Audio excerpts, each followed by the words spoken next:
তোমারে কিন্তু পছন্দ হইছে, সাবধানে থাইকো, না হলে কিন্তু তুইলা নিয়া যামু। পুরুষালী কণ্ঠে এমন কথাটা শুনতেই শরীর শিরশির করে উঠল হৃদার। হৃদা সশরীরে ঘুরে তাকালো আশবিনের দিকে। তারপর রাগান্বিত গলায় বলল, লজ্জা টজ্জা করে না? রাস্তাঘাটে এসব কি বলতেছেন? আশবিন অধর বাঁকা করে হাসল। তারপর ঠাট্টার স্বরে বলল, তোমারে দেখলেই আমার লজ্জা শিকে ওঠে, নাচন কোদন করে। তাছাড়া লজ্জা নারীদের ভূষণ, পুরুষকে ওসবে মানায় না। আর আমি ল্যাংটা দাঁড়িয়ে আছি নাকি লজ্জা পাবো কেন? আমি শার্ট প্যান্ট পইরাই আছি, তাই আমার লজ্জা টজ্জা করতেছে না। হৃদা আশবিনের সঙ্গে কোনো কথায় জিততে পারে না। লোকটা বরাবরই কথাতে পারদর্শী। আশবিনের কথায় বিরক্ত হয় হৃদা। বিরক্তিতে ভ্রু কুঁচকে গেল তার। এই পথ দিয়ে হৃদা কলেজ থেকে বাড়ি যায়, আর আশবিন এই পথে তার জন্য রোজ দাঁড়িয়ে থাকে। তারপর হৃদাকে আসতে দেখলে সে অদ্ভুত কথাবার্তা বলে মনে ইচ্ছা মতো তাকে বিরক্ত করে। হৃদার পাশে ওর বন্ধু ইলমা দাঁড়িয়ে আছে। ইলমা আশবিনকে ভয় পায় প্রচুর। ইলমা আশবিনকে ভয় পায় প্রচুর। আশবিন বখাটে ছেলে, ঝগড়াঝাটি আর মারামারি তার জন্য পানি ভাত। সিনিয়র বলে ভার্সিটিতেও তার বিশাল দাপট। ইলমা হৃদার কানে কানে ফিসফিস করে বলল, ওর সাথে কথা বাড়াইস না দোস্ত, চল চলে যাই। আশবিন সেটা দেখে মৃদু হাসল। ইলমাকে জিজ্ঞেস করলো। কি কুবুদ্ধি দিচ্ছ শালিকা? ইলমা ঘাবড়ে গিয়ে ডানে বামে মাথা নেড়ে বলল। কিছু না ভাইয়া। আশবিন হাসিমুখে মেরুদণ্ড টান টান করে দাঁড়ালো। তখন ঠিক দুপুর, সূর্যটা মাথার উপরে। প্রচন্ড রোদ আর গরমে অতিষ্ঠ হয়ে গেছে হৃদা। আশবিনের ঠোঁটকাটার স্বভাবটা বরাবরই অপছন্দ হৃদার। আশবিনের সঙ্গে হৃদার আজ ঝগড়া করার নিয়ত থাকলেও শরীর সঙ্গ দিচ্ছে না তার। শরীরটা ক্লান্ত লাগছে ভীষণ। হৃদা ঘাড় ঘুরিয়ে ইলমার দিকে তাকালে তপ্ত শ্বাস ফেলে তার কথাটাই মেনে নিল। এখন বাড়ি যাবে, তাই হাঁটতে লাগলো। আশবিন হাসি মুখে প্যান্টের পকেটে দু হাত গুজে হৃদার পিছু পিছু হাঁটতে লাগলো। হৃদা ভারী শ্বাস ফেললো। পায়ের শব্দ শুনে বোঝার বাকি রইলো না যে আশবিন তার পিছু করছে। হৃদা হঠাৎ ইলমার হাতটা ধরে দ্রুত হাঁটতে লাগলো। এক প্রকার দৌড়ে গিয়ে পিচ ঢালা রাস্তায় উঠল সে। আশবিন দারুণ মজা পেয়েছে। মিটমিট করে হেসে উচ্চ গলায় বলল, শোনো মেয়ে, তুমি যেখানেই যাও না কেন আমি তোমার পিছু নেব। হৃদা রিকশায় উঠল। ঠিকঠাক মতো বসে তারপর তীক্ষ্ণ চোখে তাকালো আশবিনের দিকে। নরম ঠোঁট দুটো নেড়ে ইচ্ছা মতো বকাঝকা করলো মানুষটাকে। আশবিন মাথায় হাত বুলিয়ে ইমাজিন করতে লাগলো রিকশায় উঠে হৃদা তাকে কোন বকাটা দিতে পারে। নরম তুলতুলে ঠোঁটের বকা শুনতে দারুণ মজা লাগবে। ভাবতেই কুটিল হাসলো আশবিন। আশবিন তার প্যান্টের পকেট হাতটায় সিগারেটের প্যাকেট বের করলো।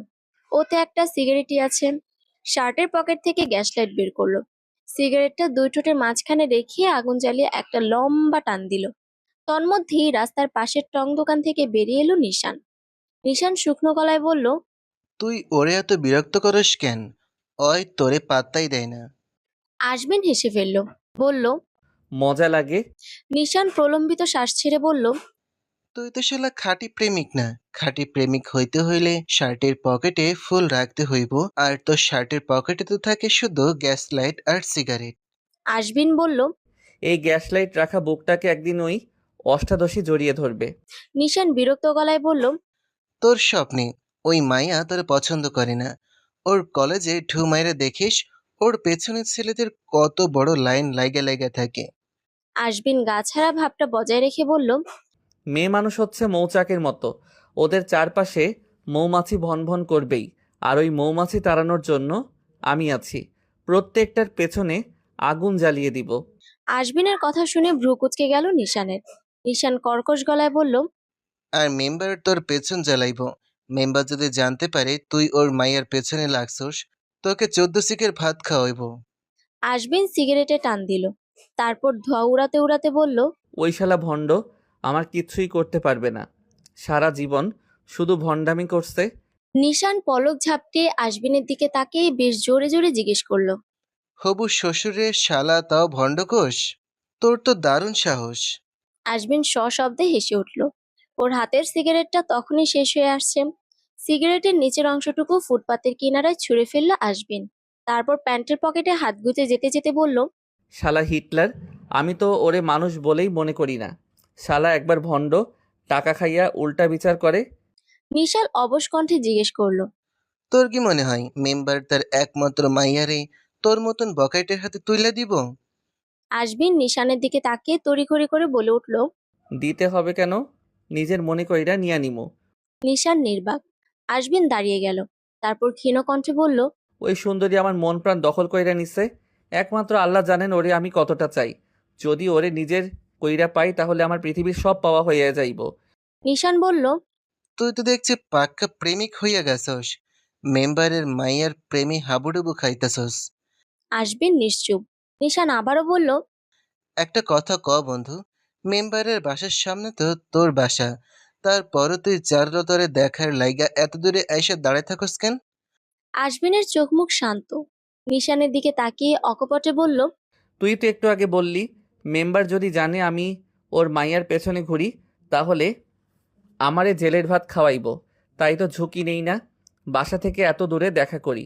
এখন ওই ভণ্ড যদি জানতে পারে আমি ওর বাড়ির সামনেই ওর মাইয়ার সাথে ফ্লার্ট করতেছি, তাহলে ও কি আমারে ধরে চুমু খাবে? নিশান বলল, বুঝলাম, কিন্তু বন্ধু, তোর প্রেয়সীর মনে আগে থেকেই একজন এক্কা দোক্কা খেলতেছে। ওই মনে তোর চান্স একদমই নেই।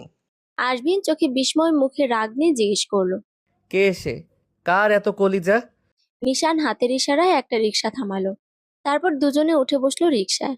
আশবিন তখনও প্রশ্নের উত্তরের আশায় নিশানের দিকে তাকিয়ে আছে। নিশান গুনগুনিয়ে বলল, তোর সুন্দরী কলেজের এক পোলার ওপরে ক্রাশ খেয়েছে। সারাক্ষণ দুইজন একে অপরের দিকে তাকাইয়া মিটিমিটি হাসাহাসি করে, আবার হাত তুলে হাই হ্যালো করে। রাগ ও ক্ষোভে আশবিনের চোয়াল শক্ত হয়ে গেল। আশবিন শক্ত কণ্ঠে জিজ্ঞেস করলো। ওই শালার বাচ্চাটাকে কোথায় পাবো বল? নিশান সোজা হয়ে বসলো। বলল, লিটনের মাঠে, আজকে ওদের মাঠে খেলা আছে। আশবিন রাগে কাঁপছে। রিক্সাওয়ালাকে বলল, মামা, রিক্সা ঘুরাও, লিটনের মাঠে নিয়ে চলো। রিক্সাওয়ালা মাথা নাড়ল। বলল, আচ্ছা বাবা। আশবিনের মাথা ঠান্ডা করার জন্য এই সময় একটা সিগারেটের প্রয়োজন। নিশানের উদ্দেশ্যে বলল। সিগারেট দে। নিশান তার পকেটে খুঁজেও একটা সিগারেট পেল না। নিচু গলায় বলল। নাই। আশবিন রাগে গজগজ করে বলল, অকর্মা, তোরে দিয়ে একটা কাজও ঠিকঠাক মতো হয় না। লিটনের মাঠের পাশে রাস্তায় রিক্সাটা থামলো। রিক্সার ভাড়া মিটিয়ে নামলো আশবিন। অষ্টাদশীর হৃদয়ে এক্কা দোক্কা খেলা মানুষটাকে আঙ্গুল দিয়ে দেখিয়ে দিল নিশান। ক্রিকেট খেলার মাঠটার পাশে একটা ছোট বাগান অবস্থিত। কড়া রোদের তাপ থেকে বাঁচার জন্য সব খেলোয়াড়েরা বাগানের গাছগুলোর নিচে বসে আছে। খেলা শুরু হবে 4 ঘটিকা। এখনো অনেক সময় পড়ে আছে। দুটো দল পাশাপাশি বসে নিজেদের মধ্যে আলোচনা করছে। জাহিদ কথা বলতে বলতে উঠে দাঁড়ালো। আর তখনই আশবিন এলো। আচমকা জাহিদকে ধরেই মারতে শুরু করলো আশবিন। ঘটনাটি এত তাড়াতাড়ি ঘটে গেল যে উপস্থিত সবাই চমকে গেছে। তাদের মনে প্রশ্ন, কি হচ্ছে? জাহিদ মাটিতে পড়ে গেল। তাকে এলোপাথারি লাথি মারতে থাকলো আশবিন। জাহিদের নাক দিয়ে রক্ত পড়তেছে। নিশান সেটা লক্ষ্য করে আশবিনকে টেনে ধরলো। আশবিন ক্ষুধার্ত বাঘের মতো গর্জন করে বলে উঠল, সুন্দরী শুধু আমার, ওর দিকে তুই নজর দিস তোর চোখ উপচে ফেলবো আমি। জিহাদ নাক চেপে ধরে। ফ্যালফ্যাল করে তাকিয়ে বলল, সুন্দরীকে? আমি তো এই নামে কাউকেই চিনি না। নিশান আমতামতা করে বলল। মেম্বারের মায়া রিদা। জিহাদ আশবিনের দিকে তাকিয়ে কাতর স্বরে বলল, সোজাসুজি বললেই হতো, আমি ওর থেকে 100 হাত দূরে থাকতাম। এইভাবে মারলি কেন ভাই? আশবিন তার ঠোঁট কামড়ে ধরল। জিহাদের কথা শুনে তার রাগ নিমিষেই পানি হয়ে গেছে। হাসিটা কোনো রকমে চেপে গিয়ে তর্জনী দিয়ে নাক চুলকাতে লাগলো আশবিন। তারপর প্যান্টের পকেট থেকে টাকার একটা নোট বের করে জাহিদের হাতে গুজে দিয়ে বলল, সরি ভাই, এটা নে, ডাক্তার দেখাইস। জাহিদ হাতের মুঠোয় তাকিয়ে দেখলো কটকটি আমলের পুরানো 50 টাকার একটি নোট, তাও কিঞ্চিত ছেঁড়া। জাহিদ বিরক্ত হয়ে কাট কাট গলায় বলল, মিয়া, 50 টাকায় ডাক্তার? কেমনে দেখামু? জিহাদ টাকাটা মাটিতে ছুঁড়ে ফেললো। আশবিন ঠোঁট উল্টিয়ে ফেললো। আস্তে ধীরে হাঁটু গেড়ে বসে টাকাটা তুলে আবারও পকেটে গুজে রাখলো। তারপর মুখ ভেঙচি কেটে বলল, নিলে নে, না নিলে নাই। আমি আবার একবারের বেশি কাউকে সাধি না। কোচ রাগান্বিত গলায় ধমকে বললেন, এই ছেলে, তুমি ওকে আহত করেছো, এখন তুমি ওকে ফার্মেসিতে নিয়ে গিয়ে চিকিৎসা করিয়ে আনবা। খামোখা তোমার জন্য আমার একটা খেলোয়াড় কম পড়ে গেল। আশবিন ঠোঁট কামড়ে ধরে কিং কর্তব্য বিমূঢ় দাঁড়িয়ে আছে। অপরাধ বোধটা কাজ করছে তার।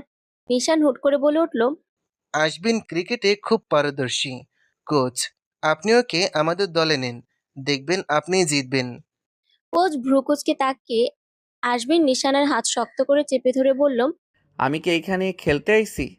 নিশান ফিসফিস করে বলল, খাট কাঁপানোর চিন্তায় মাঠ কাঁপাবি।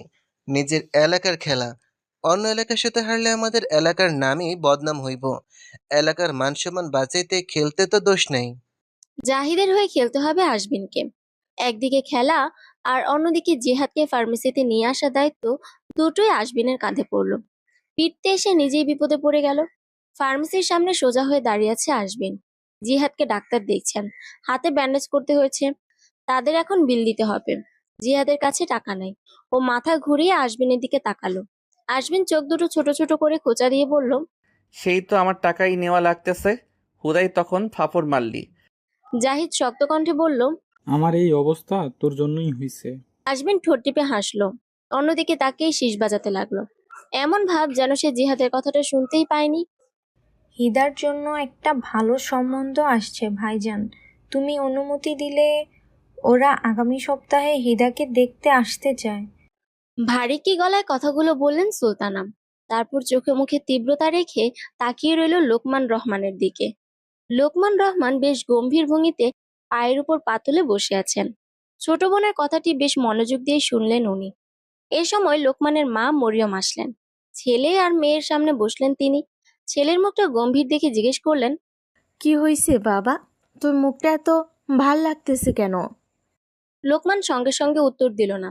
খানিকক্ষণ পরে বললেন, তোমার মেয়ে আমার মেয়ের জন্য বিয়ের প্রস্তাব নিয়ে আসছে। মা, তুমি ওকে বুঝাও, রিদার এখনো বয়সই বা কত, এত তাড়াতাড়ি আমি ওর বিয়ে দেব না। সুলতানা ভারী নিঃশ্বাস ফেলল। উনি জানতেন তার ভাই বিয়ের কথা শুনলে নাক ছিটকাবেন। অতি সহজে বিয়ের জন্য রাজি হবে না কিছুতেই। কখন কি বলতে হবে, কি বললে তার ভাই বিয়েতে রাজি হবে, সবকিছু মাথার মধ্যে সেট করা সুলতানা। সব রকম ব্যবস্থা করে কোমর বেঁধে তবেই আসছে। সুলতানা থতমত কণ্ঠে বললেন, ভাইজান, একটাবার আমার পুরো কথাটা শোনো, এই বিয়ে হলে তোমারই লাভ হবে। বিয়ের সঙ্গে লাভ লসের কি সম্পর্ক? লোকমান ভ্রুকুঞ্চিত করলেন। তারপর জিজ্ঞেস করলেন। কিসের লাভ? সুলতানা খানিকটা এগিয়ে এলো। এ পর্যায়ে গলায় খানিকটা জোর দিয়ে বললেন, পাত্র সাধারণ কেউ না, জেলা মন্ত্রী শাহজাহান শিকদারের বড় ছেলে আফসান শিকদার। লোকমান রহমান ভ্রুকুচকে তাকালো। জেলা মন্ত্রীর ছেলের বিয়ের প্রস্তাব আসছে তার মেয়ের জন্য। বিষয়টি হজম করতে পারছেন না লোকমান। দেশে কি মেয়ের অভাব পড়ছে? চোখ মুখ গম্ভীর রেখে সুলতানার দিকে তাকালেন লোকমান। বড় ভাই তার কথা শুনতে ইন্টারেস্টেড দেখে খানিক নড়ে চড়ে বসলো সুলতানা। এইবার কথা বলে মজা পাবেন তিনি। লোকমান জিজ্ঞেস করলেন, আমার মেয়েই কেন? সুলতানা হাসি হাসি মুখে বললেন, মন্ত্রী শাহজাহান শিকদারের বড় ছেলে আফসান শিকদারের বড় মনে ধরেছে আমাদের হিদাকে।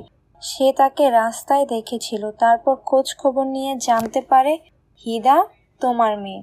বিয়ের প্রস্তাব দিয়ে ঘটক পাঠায়, কিন্তু ঘটক মশাই তোমাকে ভীষণ ভয় পায়, তাই সে বিষয়টা আমার সাথে শেয়ার করেছে। লোকমান গম্ভীর ভঙ্গিতে মাথা নাড়ল। সুলতানা একটু থেমে দম নিলেন। তারপর আবারও বললেন, একটু ভাবো ভাইজান, মন্ত্রীর ছেলের সঙ্গে হিদার বিয়ে হলে তুমি এখন আরো পাওয়ারফুল হবা। সব দিক থেকে তোমার লাভ আর লাভ। লোকমান রহমান দুবার মাথা নাড়ল। বললেন, ভেবে দেখব। ছোট্ট করে কথাটি বলে বসা থেকে উঠে দাঁড়ালো লোকমান। ইউনিয়ন পরিষদে যেতে হবে তার, জরুরি প্রয়োজন। মায়ের থেকে বিদায় নিয়ে সদর দরজার দিকে এগিয়ে গেল। ঠিক তখনই তিনি দেখতে পেলেন তার মেয়েটা আসতেছে। তাই দাঁড়িয়ে গেলেন তিনি। লোকমান রহমান তার জীবনের দুটো জিনিসকে সবচেয়ে বেশি ভালোবাসেন। প্রথম তার মেয়ে, আর দ্বিতীয় টাকা। রিদা তার বাবার সামনে দাঁড়িয়ে গেল। হাসি মুখে জিজ্ঞেস করলো, আব্বা, এই দুপুরবেলা কোথায় যাচ্ছো? লোকমান রহমান মেয়ের মাথায় হাত বুলিয়ে বললেন, এই তো একটু কাজে বাইরে যাচ্ছি, তুই ভেতরে যা। ঘেমে টেমে কি অবস্থা হয়েছে, জলদি গিয়ে ফ্রেশ হয়ে নে। রিদা মাথা নাড়ল। তারপর হুট করে উঁচু গলায় চারু বলল, আব্বা, আমার জন্য মজা নিয়ে এসো। লোকমান রহমান হাসলেন, বললেন, আচ্ছা, আনবো। মেয়েটা তার ছোট থেকে এমন, বাবাকে বাইরে যেতে দেখলেই বলে কিছু নিয়ে এসো। ভুল করে যদি কোনোদিন কিছু নিয়ে আসতে ভুলে যায় তখন খুব রাগ করে। সুলতানা তার মায়ের সঙ্গে তখনও ড্রয়িং রুমে বসে আছে। রিদাকে দেখতে পেয়ে তিনি হাত জাগিয়ে বললেন, হিদা মা, এদিকে আয়। রিদা এলো। ও কাঁধ থেকে ব্যাগটা নামিয়ে সোফার উপরে রাখলো। ফুফুর দিকে তাকিয়ে জিজ্ঞেস করলো, কি বলবা ফুপু? সুলতানা বললেন, হ্যাঁ মা, কেমন আছিস? ভালো, তুমি? আমি আর ভালো থাকি কেমনে বল, তোর চিন্তায় যে আমার ঘুম আসে না। ভাবি মরার সময় তোকে আমার হাতে তুলে দিয়ে বলেছিল তোকে যেন নিজের মেয়ের মতো দেখে রাখি। মাঝে মধ্যে তোর মায়ের কথা খুব মনে পড়ে। হৃদা সুলতানা হাতটা তার হাতের মুঠোয় নিয়ে বলল, মন খারাপ করো না ফুপু, মার জন্য দোয়া করো, আল্লাহ যেন আমার মাকে জান্নাত দান করেন। সুলতানা হৃদার মাথায় হাত বুলিয়ে বললেন, সব সময় দোয়া করি মা। এখন যা তো ফ্রেশ হয়ে আয়, আমি তোর জন্য খাবার বাড়ছি। হৃদার নিশ্চল পায়ে ওর রুমের দিকে চলে গেল। মরিয়ম বললেন, তোর ভাই হৃদার বিয়ের জন্য কখনো রাজি হবে না। দেখিস না মেয়েকে চোখে হারাই লোকমান। সুলতানা হাসলো, বললেন, ভাইজান রাজি হবে মা? তাকে তো রাজি হতেই হবে। ক্ষমতার লোভ সব সম্পর্ককে পায়ের তলায় পিষে ফেলতে সময় নেয় না। ভাই তার পজিশন বজায় রাখার জন্যই বিয়েতে রাজি হবে। মরিয়ম উৎকণ্ঠিত গলায় বললেন, আমার মনটা এখনই কেমন অস্থির লাগতেছে। এই বিয়েতে একটা না একটা বিপদ নিশ্চিত হবে, দেখিস। সুলতানা উঠে গেল। যেতে যেতে বললেন, তুমি একটু বেশি নেগেটিভ চিন্তা ভাবনা করো মা। চারিদিক অন্ধকার হতে শুরু করেছে। আশবিন দরজা খুলে ঘরে ঢুকলো। দরজার পাশে সুইচ বোর্ডে চাপ দিয়ে লাইট অন করলো। তারপর ক্লান্ত শরীরটাকে টেনে টুনে নিয়ে গেল বিছানার উপর। তারপর ধপ করে শুয়ে পড়ল। নিশানের কথা শুনে খেলতে রাজি হওয়া তার উচিত হয়নি। অনেকদিন পর ক্রিকেট খেলায় তার শরীরটা প্রচন্ড ব্যথা করছে। আশবিন ভ্রু উঁচু করলো। এক পলক দেয়াল ঘড়িটায় তাকে সময়টা দেখে নিল। 7:50 এই সময় হৃদা রোজ তার রুমের বারান্দায় এসে দাঁড়ায়। হৃদার কথা ভাবতেই আশবিনের শরীরের সমস্ত ক্লান্তি নিমিষেই উধাও হয়ে গেল যেন। সে দ্রুত উঠে দাঁড়ালো। তন্মধ্যেই ছুটে গেল বারান্দায়। হৃদার বারান্দা ফাঁকা। রুমের মধ্যে আলো জ্বলছে। আশবিন অধীর হয়ে অপেক্ষা করতে লাগলো হৃদার আসার। বারবার ঠোঁট কামড়াতে লাগলো। এত দূর থেকে উকি দেওয়ার জন্য চেষ্টা চালালো। 20 মিনিট পেরিয়ে গেল। হৃদা এলো না। আশবিন হতাশাজনক শ্বাস ফেললো। তারপরও 10 মিনিট বারান্দায় বসে রইল সে। শরীর থেকে বিশ্রী একটা গন্ধ নাকে লাগছে। গোসল করতে হবে। আশবিন উঠে দাঁড়ালো। রুমে এসে চলে গেল গোসলে। হৃদাকে দেখতে না পাওয়ার আকাঙ্ক্ষা তার শরীর মনকে অস্থির করে তুলেছে। শুধু একটা টাওয়াল কোমরে জড়িয়ে বাথরুম থেকে বেরিয়ে এলো আশবিন। তারপর সেভাবেই বারান্দায় গেল। ভেজা চুল থেকে টপ টপ করে পানি পড়ছে তার বলিষ্ঠ দেহটায়। আশবিন আরেকটা তোয়ালে দিয়ে তার ভেজা চুল মুছতে লাগলো। সে সময় দেখলো হৃদার বারান্দায় একটা নারীর অবয়ব। সাদা রঙের ফিনফিনে ওনাটা হাওয়ায় মৃদু উঠতেছে। চাঁদের আলোয় চারুকে অপরূপ সুন্দরী লাগছে। আশবিনের ঠোঁটের কোণে হাসি ফুটে উঠলো তার অজান্তেই। সে হাসতে লাগলো গাল ভরে। আশবিন বিড়বিড় করে বলল, পূর্ণিমার চাঁদের মতো উজ্জ্বল মায়াবিনী, আমার মনের রানী। বারান্দার চেয়ারটায় বসলো আশবিন। চেয়ারের পাশে ছোট টি টেবিলের উপরে রাখা সিগারেটের প্যাকেটটা থেকে একটা সিগারেট বের করলো আশবিন। তারপর দুই ঠোঁটের মাঝে রেখে ধরালো সিগারেটটা। হৃদা আকাশের দিকে তাকিয়ে আছে। আকাশে তারা তেমন নেই, তবুও সেদিকে তাকিয়ে আছে হৃদা। চাঁদের সবচেয়ে কাছের তারার দিকে একদৃষ্টিতে অনেকক্ষণ তাকিয়ে রইল চারু। চারু ছোট থেকে ভাবতো চাঁদের পাশের তারাটা ওর মা। ছোটবেলায় ওর মা ওকে ছেড়ে গিয়ে আকাশের তারা হয়ে গেছে। বাংলা সিনেমায় দেখেছিল একবার নায়িকার মা মারা যায়, তারপর তার বাবা তাকে বলে ওর মা আকাশের তারা হয়ে গেছে। সেই থেকে তারাকে তার মা ভাবা শুরু হয়। তারপর রাত হলে মায়ের সঙ্গে ভালো মন্দ সব কথা বলে মন হালকা করতো হৃদা। ধীরে ধীরে যখন বড় হতে শুরু করলো তখন বুঝলো মানুষ মারা গিয়ে কখনোই আকাশের তারা হয়ে যায় না। এটা নিছক গল্প, সত্যতা নেই বিন্দুমাত্র। তখন থেকে শুধু দুটি চোখ দিয়ে তারাটাকে দেখে মুখ ফুটে মনের কথা কিছুই বলে না। হৃদার চোখ ছলছল করছে। সে তার মাকে কখনো দেখেনি। আজ খুব দেখতে ইচ্ছা করছে। কেন করছে জানা নেই তার। হৃদা আকাশের দিক থেকে চোখ নামিয়ে আশবিনের বারান্দার দিকে তাকালো। ঘন অন্ধকারের মধ্যে সিগারেট জ্বলার আগুনটুকু দেখতে পেল হৃদা। আশবিন ওখানে বসে সিগারেট ফুঁকছে, বুঝতে বাকি রইল না। হৃদা বিড়বিড় করে বলল, গাধা, কত সুন্দর ঠোঁটকে সিগারেট খেয়ে খেয়ে কাইল্লা বানিয়ে ফেলছো। আশবিন হঠাৎ উচ্চকিত কণ্ঠে বলল, ঠোঁট সুন্দর হোক বা কালো, তোমারই তো। হৃদা ভ্রু কুঁচকে ফেলল। এত দূর থেকে আশবিন তার কথা শুনলো কিভাবে? নাকি আন্দাজে টোপ দিয়েছে? মানুষটার মতিগতি কিছুই বুঝতে পারে না হৃদা। আশবিন বলল, সুন্দরী, তোমার লাইগা মনটা আমার আনচান আনচান করে। একা ঘরে তোমারে ছাড়া থাকতে কষ্ট হয় খুব। আমি কিন্তু আব্বাকে সব বলে দিব। হৃদা রাগান্বিত গলায় বলল। আশবিন ঠাট্টার স্বরে বলল, তোমার মেম্বার বাপে আমার কিছুই করতে পারবে না। যদি সত্যি কিছু করতে পারতো তাহলে অনেক আগেই করতো। হৃদা দাঁত কিরমির করে রুমে চলে গেল। আশবিন লম্বা হয়ে বসলো। মাথার পেছনে দুহাত রেখে আকাশের দিকে তাকিয়ে দুবার সিটি বাজিয়ে হঠাৎ বলল, সুন্দরী, তোমাকে জয় আমি করবই। তোমার আমার গলাতেই ঝুলতে হবে। সকাল অনেক হয়েছে। ঘড়িতে তখন 8টা বাজে। হৃদা ওর বাবার আগেই নাস্তা শেষ করে বাড়ি থেকে বেরিয়ে গেল। বাড়ির মূল ফটকের সামনে আসতেই সিকিউরিটি গার্ড মৃদু গলায় বললেন, শুভ সকাল রিদামা। হৃদা গেট দিয়ে বের হতে হতে বলল। গুড মর্নিং চাচা। হৃদা গেটের বাইরে আসতেই দেখলো আশবিন বেরোচ্ছে। আশবিনকে দেখা মাত্র হৃদার মুখ থেকে হাসিটা বিলীন হয়ে গেল। কাট কাট গলায় জিজ্ঞেস করলো, এত সকাল সকাল কোথায় যাচ্ছেন? তোমার সাথে কলেজে যাব। হৃদা দাঁড়িয়ে গেল। জিজ্ঞেস করলো, আমার কলেজে যাবেন কেন? তোমার পিছু করব, দেখব রাস্তাঘাটে কোনো ছেলে তোমার পিছু করেছে কিনা।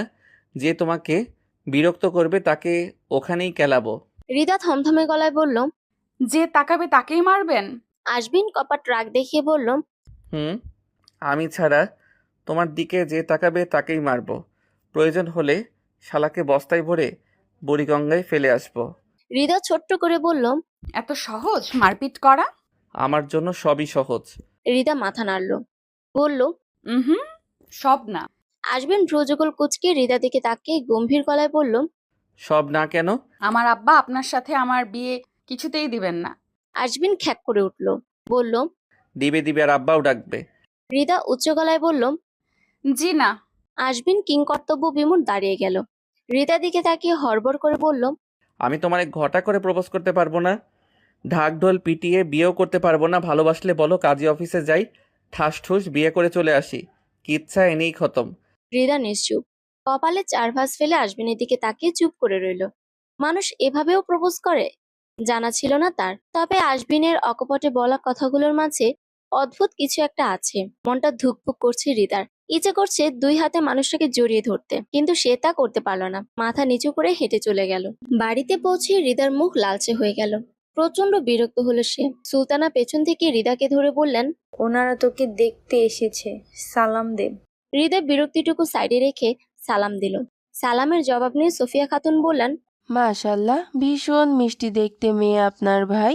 এসো মা, আমার পাশে বসো। সোফিয়া খাতুন হৃদার প্রশংসাটুকু লোকমান রহমানের দিকে তাকিয়ে করলেন। তার পরের কথাগুলো হৃদার দিকে তাকিয়ে বলে তিনি হাতের ইশারায় তাকে পাশে বসতে বলল। লোকমান রহমান গ্রীবা ঘুরিয়ে মেয়ের দিকে তাকায়। সোজা সাপটা হয়ে দাঁড়ানো হৃদা বাবার দিকে অস্থির চাহনিতে তাকালো। লোকমান রহমান বললেন, মেয়েটা মাত্র কলেজ থেকে ফিরলো, ও বরং রুমে গিয়ে ফ্রেশ হয়ে আসো, কতক্ষণ আমরা গল্প করি। শাহজাহান শিকদার বললেন, আপনি ঠিকই বলছেন ভাই। রিদামা, যাও, তুমি বরং ফ্রেশ হয়ে এসো, আমরা তোমার জন্য এখানে অপেক্ষা করি। হৃদা হতভম্ব। নিজের চোখকে বিশ্বাস করতে পারছে না হৃদা। ওর সামনে বসা প্রতিটি মানুষ প্রয়োজনের চেয়ে বেশি স্বাভাবিক ব্যবহার করছে। তাদের এমন আচরণে অস্বস্তি বোধ করছে হৃদা। বিষয়টি মোটেই হাওয়ায় উড়িয়ে দিতে পারছে না সে। হুট করে দেখতে আসার কি মানে? পাত্রপক্ষ দেখতে আসার খবর ওকে তো আগে ভাগে কেউ জানায়নি, আর আগে কখনো এমন হয়নি। এই প্রথম তাকে দেখতে আসলো। তার বাবা কিভাবে স্বাভাবিক আছেন? তার মধ্যে কোনো হেলদোল নেই। অথচ এই বাবাই তাকে কথা দিয়েছিল মেয়ের বিয়ে তাড়াতাড়ি দিবেন না, পড়াশোনা শেষ করিয়ে নিজের পায়ে দাঁড় করাবেন, তারপর বিয়ে শাদীর চিন্তা মাথায় আনবেন। কথাটির বিপরীত ঘটে গেল। এখন সেই বাবা পাত্রপক্ষকে ড্রয়িং রুমে বসিয়ে খাওয়াচ্ছেন। হৃদা মেঝের দিকে তাকিয়ে হাফ ছাড়ল। নিশ্চল পায়ে রুমের দিকে যেতে পা বাড়াতেই সে দেখলো একজন সুঠাম দেহের সুদর্শন পুরুষকে। ফর্সা গায়ে সাদা শার্ট ইন করে পরা, গলায় তার কালো রঙের টাই বাঁধা। শাহজাহান শিকদারি থেকে কিছুটা দূরে একা বসে আছে মানুষটা। খানিকটা ঝুঁকে পড়ে টেবিল থেকে ফ্রুটস নিয়ে খেতে খেতে একবার তাকালো সে হৃদার দিকে। পুরুষ লোকটির চোখে চোখ পড়লো তার আচমকা। সহসা গলা শুকিয়ে এলো হৃদার।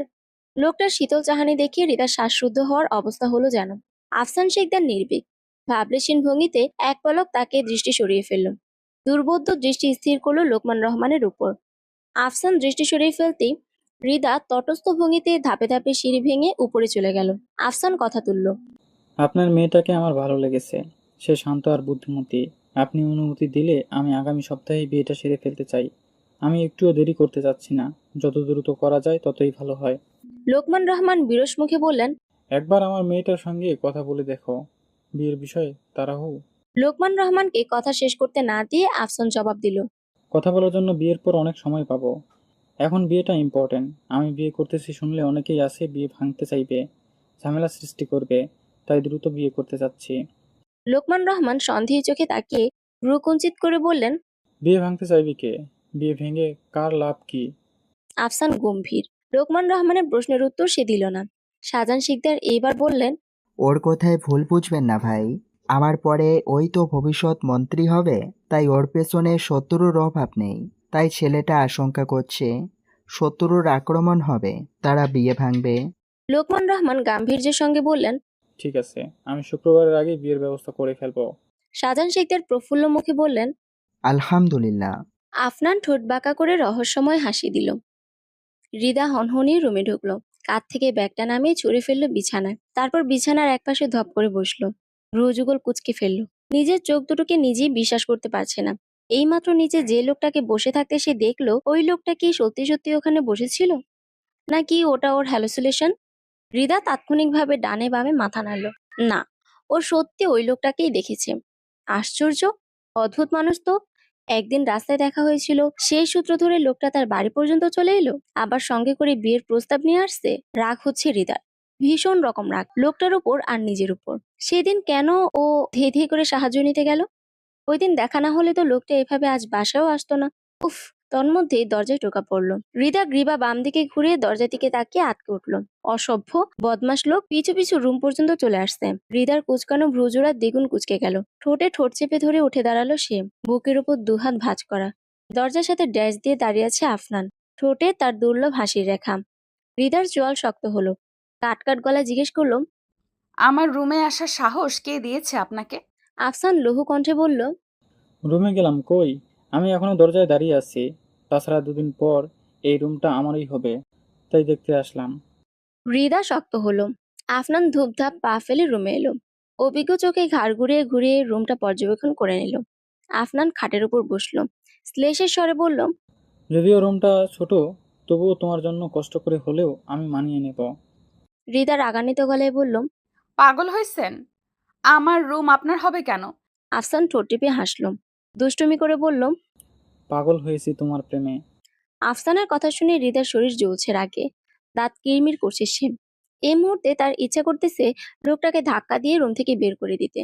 হুম, শুধু রুম না, বাড়ি থেকে বের করতে। আফসান হয়তো বুঝলো তার মনের কথাটা। বসা থেকে উঠে দাঁড়ালো। 2 কদম পা এগিয়ে গেল চারুর দিকে। মুখোমুখি দাঁড়িয়ে খানিকটা ঝুঁকে পড়লো হৃদার দিকে। আফসান হৃদার চোখের দিকে তাকিয়ে চোখে চোখ রাখে। অদ্ভুত স্বরে বলল, ওই দিনের কথা মনে আছে? তুমি বলেছিলে এই জেলার মন্ত্রী টাকাখোর, অকর্মা, টাকা হাতানোর জন্যই সে মন্ত্রী হয়েছে। আরও অনেক অনেক অপবাদ দিয়েছ। মন্ত্রী জেলার উন্নয়ন না করে নিজের পকেট গরম করছে, রাস্তাঘাট ভাঙাচোরা, কোনো উন্নতি করছে না। এখন দেখো, তোমাকে বিয়ে করতে মন্ত্রী ছেলে স্বয়ং এসেছে। বিয়ের পর দুজনে একসাথে উন্নতি দেখব। আফসান কথাগুলো শেষ করে বড় বড় পা ফেলে রুম থেকে চলে গেল। হৃদা স্তব্ধ, নির্ভীক, বাকরুদ্ধ। চোখ দুটো বড় বড় হয়ে গেছে তার। মন্ত্রীর ছেলে? শুকনো ঢোক গিল হৃদা। হৃৎপিণ্ডটা বিশ্রীভাবে লাফাচ্ছে। হৃদা তখনও দাঁড়িয়ে আছে। সহসা মাথাটা চক্কর দিয়ে উঠল তার। হৃদা বিছানায় বসলো। চোখ দুটো বন্ধ করে 2 হাতে মাথাটা চেপে ধরলো। একেই বলে খাল কেটেছি, কুমির আসছে না দেখে নিজেই নাচতে নাচতে গিয়ে কুমির থাকা জলে ঝাঁপিয়ে পড়েছি। কুড়ালে পা কাটছিল না বলে নিজেই কুড়ালের নিচে পা রেখে বলেছি, নে ভাই কুড়াল, সারা জীবন তো শুধু ঘাস কাটিস, এবার না হয় আমার পাটা একটু কাট। হৃদা শ্বাস ফেলল। মস্তিষ্ক তাকে এই মুহূর্তে অদৃশ্য এক বিপদ সংকেত দিচ্ছে। বিপদ হবে, তাই সাবধান করতেছে। হৃদা চোখ দুটো ছোট ছোট করে চাইল। বুকের মধ্যে তখনও ধকধক করছে। আড়ষ্ট হয় হৃদা। বিড়বিড় করে বলল, আবার কোন বিপদ নাচতেছে মাথার উপরে? সন্ধ্যা ঘনিয়ে আসে। ব্যালকনির দেয়াল ঘেঁষে দাঁড়িয়ে আছে হৃদা। চোখ মুখ গম্ভীর, ভ্রুযুগল কুচকানো। একটু পর পর ঠান্ডা শীতল হাওয়া এসে শরীরকে কাঁপিয়ে তুলছে। হৃদার দৃষ্টি আকাশের দিক থেকে সরিয়ে বাড়ির সামনে তাকায়। গেটের সামনে দাঁড়িয়ে আছে লোকমান রহমান ও তার ফুফু বিদায় দিচ্ছেন শাহজাহান শিকদার ও তার পরিবারকে। ওরা 3 জন গাড়িতে উঠে বসা মাত্র গাড়িটা বাতাসের সঙ্গে তাল মিলিয়ে হুড় করে চলে গেল। হৃদা তপ্ত শ্বাস ফেলে অন্যদিকে চোখ সরালো। বাড়ি থেকে একটু দূরে একটা বিশাল বড় আম গাছ। সন্ধ্যার আবছা অন্ধকারে ওইখানটায় কাউকে দাঁড়িয়ে থাকতে দেখে চোখ দুটো সরু করে চাইল। আসবিন? হ্যাঁ, আসবিন। ও ওখানে দাঁড়িয়ে আছে কেন? মনে হচ্ছে কোনো পাথরের মূর্তি। আচমকা আসবিন মাথা তুলে তাকালো হৃদার বারান্দার দিকে। ধরা পড়েছে এমন ভাবে চমকে উঠল হৃদা। আসবিন কিং কর্তব্য বিমূঢ় দাঁড়িয়ে আছে। লোকমান রহমান বাড়ির ভিতর চলে যেতেই আশবিন হাতের ইশারায় হৃদাকে নিচে আসতে বলে। হৃদা ডানে বামে মাথা নেড়ে তাৎক্ষণিক রুমের ভেতর চলে গেল। বিছানার উপর বসে ভারী নিঃশ্বাস ফেলল। হৃদস্পন্দন বাড়তে লাগলো। ধুকপুকানির আওয়াজ শুনতে পেল হৃদা। কোনো ছেলের সাথে কথা বলতে দেখলেই আশবিন তাকে পেটায়। সেখানে সে যদি জানতে পারে ওকে একজন দেখতে আসছে, তাহলে ও কি করবে? ভাবতেই শরীরে কাঁটা ফুটলো যেন। হঠাৎ ক্রিং ক্রিং শব্দে ফোন বেজে উঠল। ঘাড় ঘুরিয়ে বিছানার উপর থেকে ফোনটা নিল সে। ফোনের স্ক্রিনে জলজল করছে আশবিনের নাম। হৃদয় শুকনো ঢোক গিলে নেয়। কলটা কেটে ফোনটা আবার বিছানার উপর উল্টো করে রাখে। সশব্দে ফোন আবারও বেজে উঠল। হৃদা জানে সে যতক্ষণ কল রিসিভ করবে না ততক্ষণ আশবিন ওকে কল করবে। হৃদা কল রিসিভ করলো। আশবিন কিছু বলার আগে হৃদা তটস্থ ভঙ্গিতে শুধালো। কি চাই? বারবার কল দিচ্ছেন কেন? আশবিন চোয়াল শক্ত করে দাঁত কিরমির করে বলল, অনেক সাহস হয়েছে না? আমার কল কাটার সাহস কে দিয়েছে তোমাকে? 2 মিনিট সময় দিচ্ছি, কথা আছে, জলদি নিচে আসো। হৃদা থতমত কণ্ঠে বলল। পারবো না, আব্বা বাসায় আছেন, দেখলে বকা দিবেন। আশবিন শক্ত গলায় ধমক দিয়ে বলল, চুপচাপ নিচে আসো, আমাকে বাধ্য করো না উপরে আসতে। আমি ভয় পাই নাকি তোমার বাপকে? হৃদা কান থেকে ফোন নামিয়ে ভারী নিঃশ্বাস ফেলল। হাত বাড়িয়ে ওড়নাটা টেনে গলায় পেঁচিয়ে বাড়ির বাইরে এলো। ততক্ষণে আশবিন গেটের সামনে এসে দাঁড়িয়েছে। হৃদাকে দেখা মাত্র আশবিন শক্ত গলায় বলল। এই মাত্র যে গাড়িটা গেল, ওরা কেন এসেছিল? হৃদা বিচলিত হয়। থমথমে গলায় জিজ্ঞেস করলো, কেন? যেই আসুক তাতে আপনার কি? আশবিন থমকে উঠল। উচ্চ গলায় বলল, কথা ঘুরাচ্ছ কেন? সোজা কথা সোজা উত্তর দিতে পারো না? হৃদা আহত চোখে তাকিয়ে আছে। আশবিনের হঠাৎ করে হলো কি? সে কখনো হৃদার সাথে এই টোনে কথা বলেনি। হৃদা মাথা নিচু করে ফেলল। আশবিন হালকা আকাশি রঙের শার্ট পরেছে। শরীরের সাথে আটসাট ভাবে লেপ্টে রয়েছে শার্টটা। হৃদার কোকড়া চুলগুলো পিঠে পড়ে আছে। আল গোছে চুলগুলো হাতের সাথে পেঁচিয়ে কাকড়া দিয়ে বেঁধে নিল। আশবিন আকাশের দিকে তাকিয়ে গভীর শ্বাস ছাড়ল। ফুল হাতা শার্ট কনুই পর্যন্ত ভাঁজ করতে করতে জিজ্ঞেস করলো, প্রশ্ন করেছি, কথা কানে যাচ্ছে না? হৃদা থমথমে গলায় বলল। মন্ত্রী শাহজাহান শিকদার আর তার স্ত্রী ও ছেলে এসেছিল। আশবিন রুক্ষ গলায় বলল। কেন এসেছিল? হৃদা ক্ষীণ কণ্ঠে বলল। আমায় দেখতে এসেছিল, বিয়ের পাকা কথাও হয়ে গেছে। আশবিন শক্ত করে হাত দুটো মুষ্টিবদ্ধ করল। রাগে শরীর কাঁপছে। আশবিন হুট করে হৃদার হাতটা চেপে ধরে। মৃদু আর্তনাদ করে উঠল হৃদা। আশবিন চোখ বন্ধ করে ভারী নিঃশ্বাস ফেলল। তারপর রুদ্ধ কণ্ঠে বলল, তুমি এই বিয়ে করবে না, বাসায় গিয়ে সোজাসুজি না করে দিবে। তুমি শুধু আমার। আমি বেঁচে থাকতে তোমাকে কেউ আমার থেকে আলাদা করতে পারবে না, কেউ না। হৃদা চোখ তুলে তাকে এক পলক দেখে তৎক্ষণাৎ চোখ নামিয়ে ফেলল।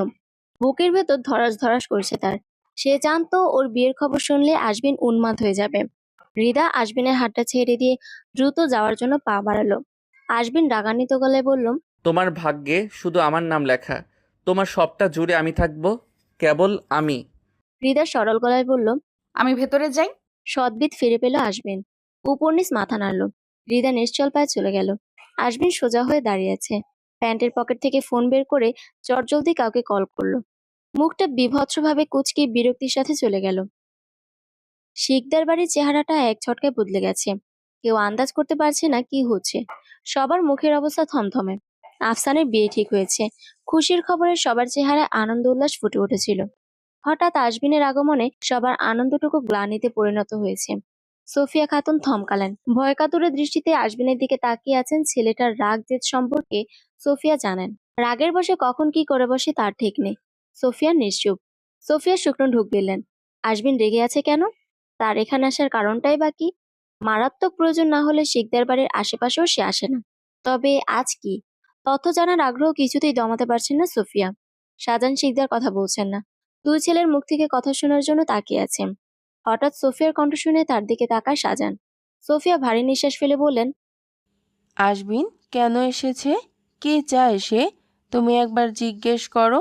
ওদের দুই ভাইকে দেখে মনে হচ্ছে একজন আরেকজনের রক্তের পিপাসু হয়ে গেছে। শাহজাহান শিকদার ঠোঁট নাড়িয়ে বললেন, আমি জানি না সোফিয়াও কেন এসেছে। ওরা কি বিষয়ে কথা বলছে তুমি শুনতে পাচ্ছ কি? সোফিয়া নাসুযোগ মাথা নাড়ল। তিনি শুনতে পাচ্ছেন না। শাহজাহান শিকদার ঢোক গিলেন। কি চলছে তার দুই ছেলের ভেতর? ওরা কি নিয়ে কথা বলছে? আশবিন চোয়াল শক্ত করে। বাবা মাকে অবাক করে দিয়ে হঠাৎ আফসানের শার্টের কলার চেপে ধরল। তখনই পরিস্থিতি হঠাৎ স্রোতের বিপরীতে বইতে লাগলো। আশবিনের আচমকা আক্রমণের অপেক্ষায় ছিল যেন আফসান। রহস্যময় হাসি ফুটে উঠল আফসানের ওষ্ঠদয়। সে মেরুদণ্ড টান টান করে দাঁড়িয়ে আছে। আজমিনের কাজ দেখে শাহজান শিকদার ও সোফিয়া ওদের পাশে এসে দাঁড়ায়। ছোট ছেলের হাত টেনে ধরে বললেন, আজবিন কি বেয়াদবি করছো? রাস্তায় থেকে ছোট লোকদের মতো কাজ করছো? ও তোমার বড় ভাই, ছাড়ো বলছি। আজমিন ছাড়ল না, বাবার কথা কানে তুলল না মোটেও। আজমিন মুখ থেকে বলল, আমি ওর জান নিয়ে নেব। ওর সাহস হয় কি করে আমার প্রাণের দিকে হাত বাড়ানোর? আমার জীবনের সব সুখ শান্তিও নিজের করে নিয়েছে, কিন্তু এইবার আমি আর সেটা হতে দেব না। শাহজান শিকদার ভ্রুকুঞ্চিত করলেন। ছেলের কথা তার মাথার উপর দিয়ে গেল যেন। কিসের প্রাণ? আজমিন ঘটনা তাদের বলল। সব শুনে শাহজান শিকদার দোটানায় পড়ে গেল। তার দুটো ছেলে, একটা মেয়ের জন্য লড়াই করছে। এক ভাই আরেক ভাইয়ের প্রাণ নিতে উঠে পড়ে লেগেছে। শাহজান শিকদার ভারী নিঃশ্বাস ফেলল, বললেন, ঠিক আছে, আমি দেখছি কি করা যায়। আজমিন চেঁচিয়ে বলল, হৃদা আমার, শুধু আমার। ওর দিকে হাত বাড়ালে আপনার বড় ছেলের অস্তিত্ব আমি দুনিয়া থেকে মুছে দিব। আফসান শান্ত গলায় বলল, আমার জন্য বাবা, আপনি তাকে দেখতে গিয়েছিলেন। আমার বিয়ে তার সঙ্গেই হবে, আর যদি না হয় আপনার সাম্রাজ্য ধূলিসাৎ করে দেব। আজমিন তেড়ে এলো। সহসা কয়েক জোড়া চোখকে বিস্ময়াভিভূত করে দিয়ে আফসান তার পিছনের প্যান্টে গুজে রাখা পিস্তলটা বের করে আনলো। হঠাৎ সেটা আজমিনের কপালে ঠেকিয়ে বলল, আমার সাথে খেলতে আসলে মৃত্যুকে গলায় লাগাতে হবে। আমি যা চাই সেটা যে কোনো উপায় নিজের করে নেই। তুই এই গল্পের হিরো, আর আমি হলাম ভিলেন। যেখানে আমি ভিলেন, সেখানে নায়ক নায়িকাকে পাবে, ভাবাও মূর্খতা। আজমিনের চাহনিতে ক্রোধ। আফসানের কথা শুনে রাগের চোটে তেলে বেগুনে জ্বলে উঠল।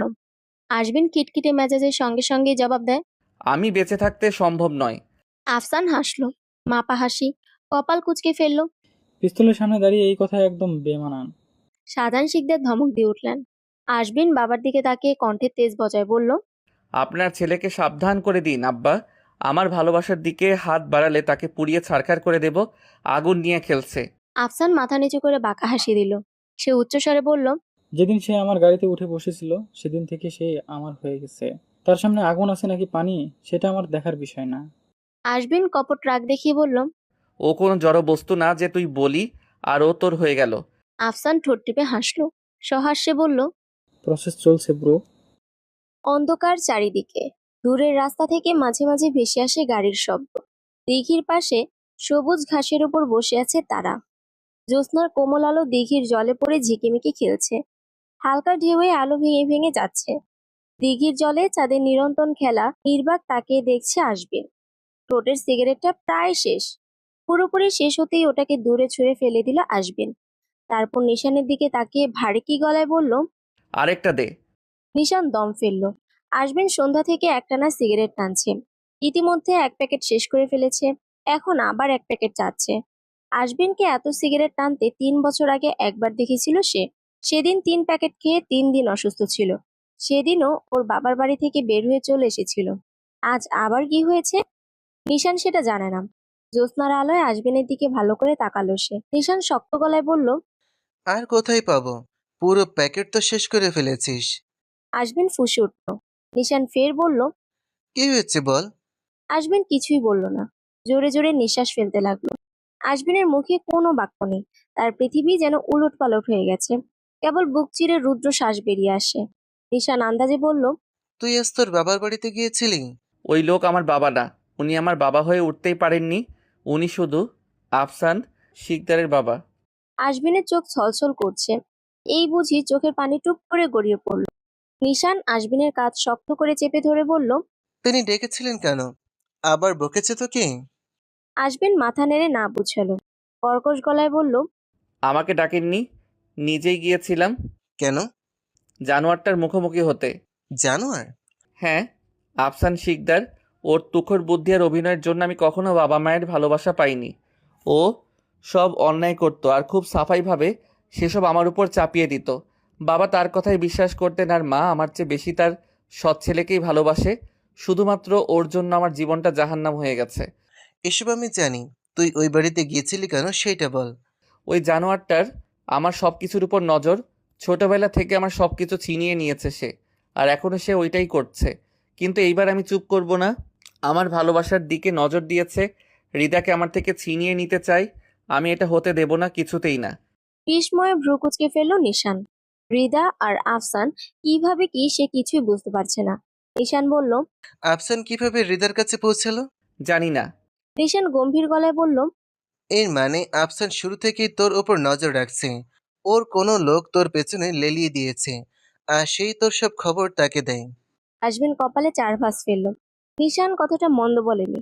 এমন হতেই পারে তার উপর নজর রাখছে কে, সেই মানুষটাকে তাড়াতাড়ি খুঁজে বের করতে হবে।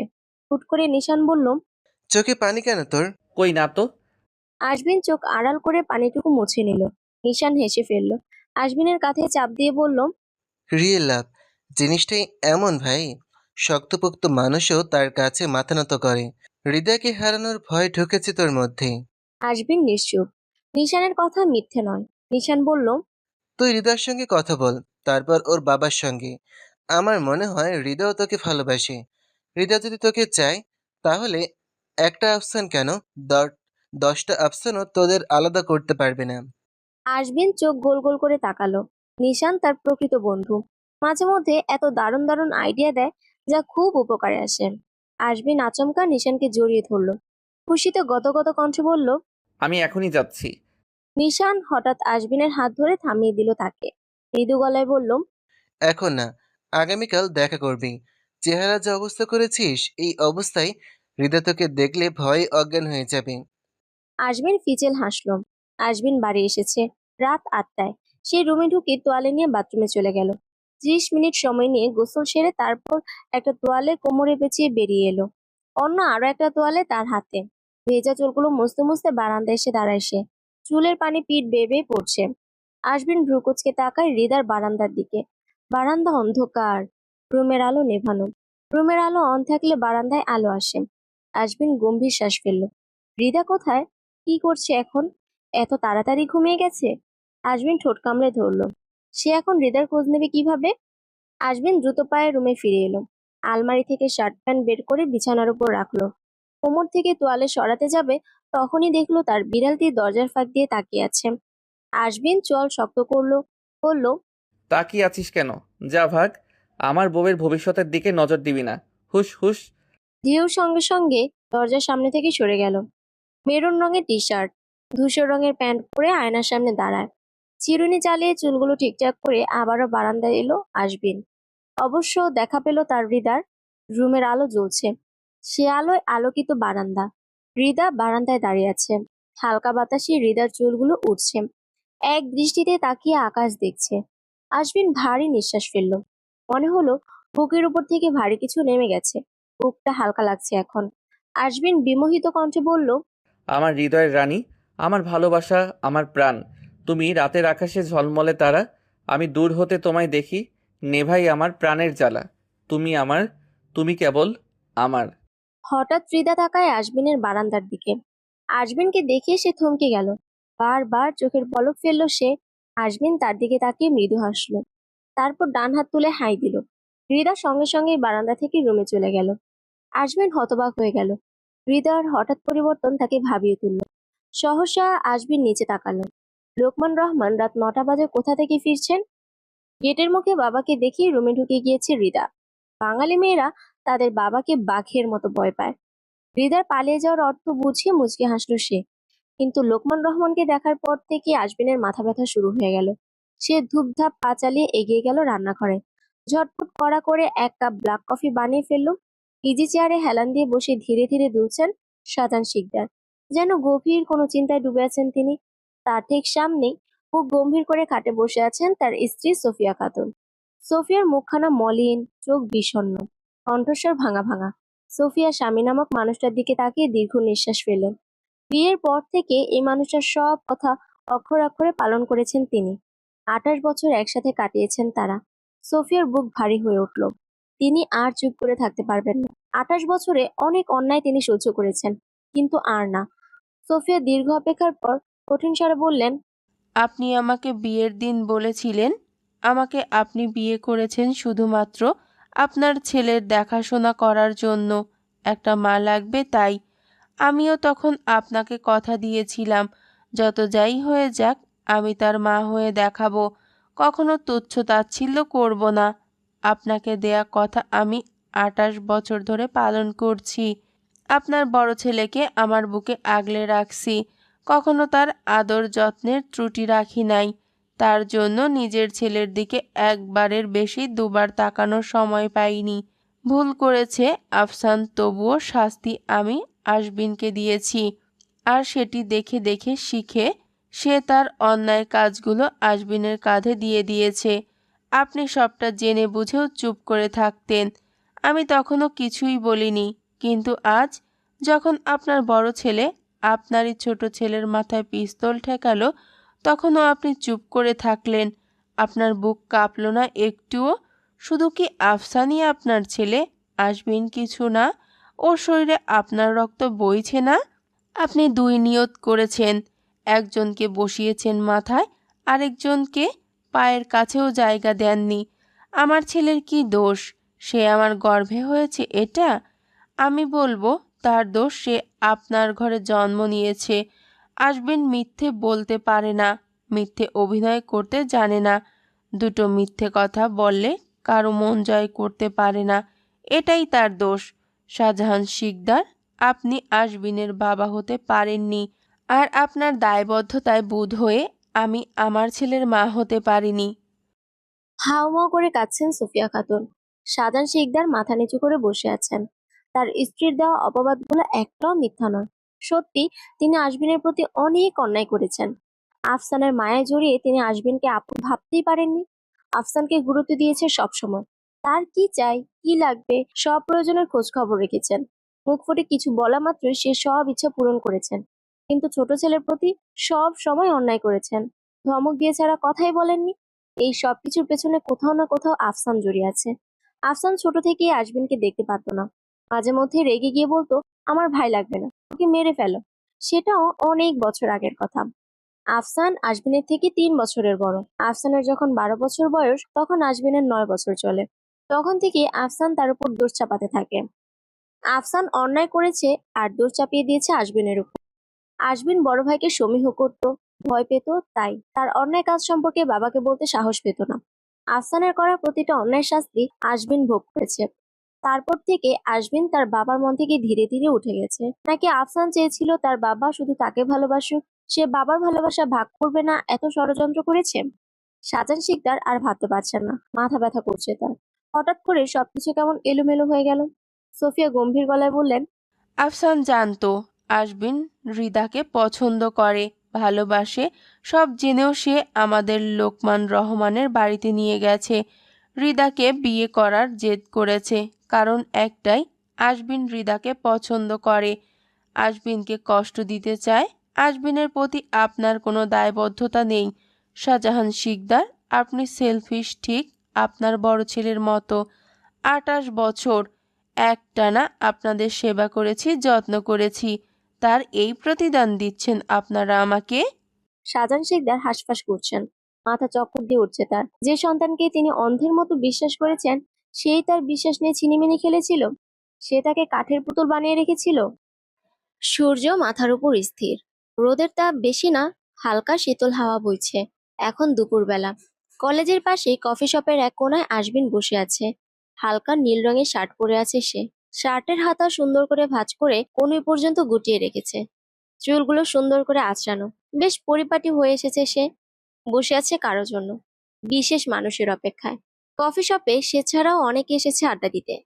পুরুষের তুলনায় আজ মেয়েই বেশি। অদ্ভুত স্বভাবের মেয়েগুলো। তারা আর চোখে আশবিনকে দেখছে লুকিয়ে লুকিয়ে, আবার মিটিমিটি করে হাসছে। কি আশ্চর্য, আবার কথাও বলা হচ্ছে ফিসফিস করে। দক্ষিণ দিকে একটা টেবিলে 4জন মেয়ে বসে আছে। অনেকক্ষণ যাবৎ আশবিনকে চোখ দিয়ে গিলছে তারা। তাদের মধ্যে প্রথমজন তানজিলা বলল, ছেলেটা দারুণ। উফ, ও যদি আমার বয়ফ্রেন্ড হতো তাহলে তো আমি পাগলই হয়ে যেতাম। দ্বিতীয়জন তিথি ঈষৎ রাগী গলায় বলে উঠল, অত হ্যান্ডসাম ছেলে তোকে পাত্তা দিবে কেন? তুই তো ওর নখের যোগ্য না। তানজিলা কর্কশ গলা হিসিয়ে বলল, বেশি বেশি বলছিস। তিথি তার কথার ধার ধরে না। তিথি তখন মাওরার হাতটা চেপে ধরে বলল, মাওরা, তুই একবার চেষ্টা কর। এখানে সবার চেয়ে তুই বেশি সুন্দরী, সেটা তোকে কিছুতেই মানা করতে পারবে না। তাছাড়া সেটা লম্বা সুঠাম দেহ, সুদর্শন, আর কি চাই? তোর সাথে দারুণ মানাবে। মাওরা লজ্জিতভাবে হাসলো। ঘাড় ঘুরিয়ে আরো একবার আশবিনকে দেখলো সে। তারপর নরম গলায় বলল, আমি ওর কাছে যাব, একটা চিরকুটে আমার নম্বর লিখে দে, তাকে দেব। তন্নি চটপট একটা কাগজে মাওরার নম্বর লিখে দেয়। মাওরা চিটকুটটা দুভাঁজ করে উঠে দাঁড়ায়। মাওরা ওয়েস্টার্ন ড্রেস পরে আছে। সে দ্রুত জামাটা ঠিক করে, তারপর গলার দিক থেকে কাপড় কাঁধ পর্যন্ত নামিয়ে হাই হিলের ঠুকঠুক শব্দ তুলে এগিয়ে গেল। মাওরা আজমিনের ঠিক পাশে দাঁড়ায়। মনে হলো সম্ভব হলে সে গিয়ে তার কোলে বসতো। মাওরা হাসি মুখে মিষ্টি কণ্ঠে বলল, hi handsome, I am Molly, and you? Azmin জবাব দিল না। সে গম্ভীর। মাওরা লম্বা শ্বাস টেনে তারপর ফেললো। কণ্ঠস্বর কোমল করে বলল, আমার দেখা সকল পুরুষের মধ্যে তুমি সবচেয়ে সুন্দর। This is for you. Maora চিরকুটটা টেবিলের উপর রেখে চলে গেল। মাওরা ওর বন্ধুদের পাশে গিয়ে বসলো। টেবিলের উপর খানিকটা ঝুঁকিয়ে মৃদুস্বরে বলল, চিরকুট দিয়েছি, এইবার শুধু কল আসার অপেক্ষা। উফ, আমি আর অপেক্ষা করতে পারছি না, অনেক এক্সাইটেড লাগছে। তিনি হঠাৎ মাওরার হাতটা চেপে ধরে বলল, আজকে কল করবে, ধৈর্য ধর। সবরি কিন্তু মেয়া ফলে। মাওরা মুচকি হেসে মাথা নাড়ল। আজমিন কাগজটার দিকে তাকায়। সঙ্গে সঙ্গে বা হাত দিয়ে কাগজটা ছুঁড়ে ফেললো নিচে। আজমিন গভীর শ্বাস ছাড়ে। টেবিলের উপরে থাকা কফি কাপ থেকে ধোঁয়া উঠছে তখনও। আজমিন ওয়েটারকে ডেকে বলল, এক্সকিউজ মি, আমি যখন বলবো তখন একটা কোল্ড কফি আর একটা ব্ল্যাক কফি দিবে। এখন এই কাপটি নিয়ে যাও। ওয়েটার মাথা কাত করে।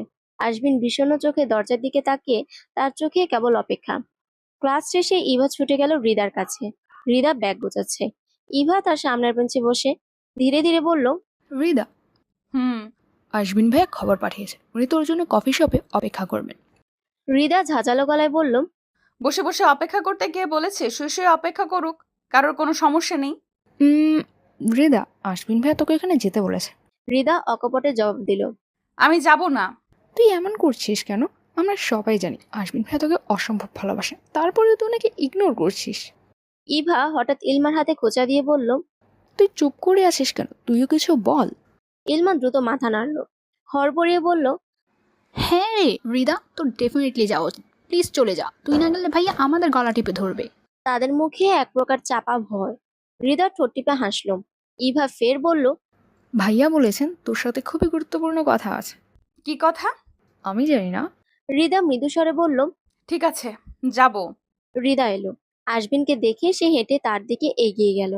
আজমিনের সামনের চেয়ারটায় বসলো হৃদা। আজমিন মুচকি হাসল। হাতের ইশারা ওয়েটারকে কফি আনতে বলল। হৃদা ঠোঁট কামড়ে ধরে বলল, আমাকে ডেকেছেন কেন? কথা আছে। কি কথা? তাড়াতাড়ি বলুন। সময় হলেই বলবো, এখন একটু বসো। ওয়েটার অর্ডার নিয়ে এলো। টেবিলের উপর রেখে সে চলে গেল।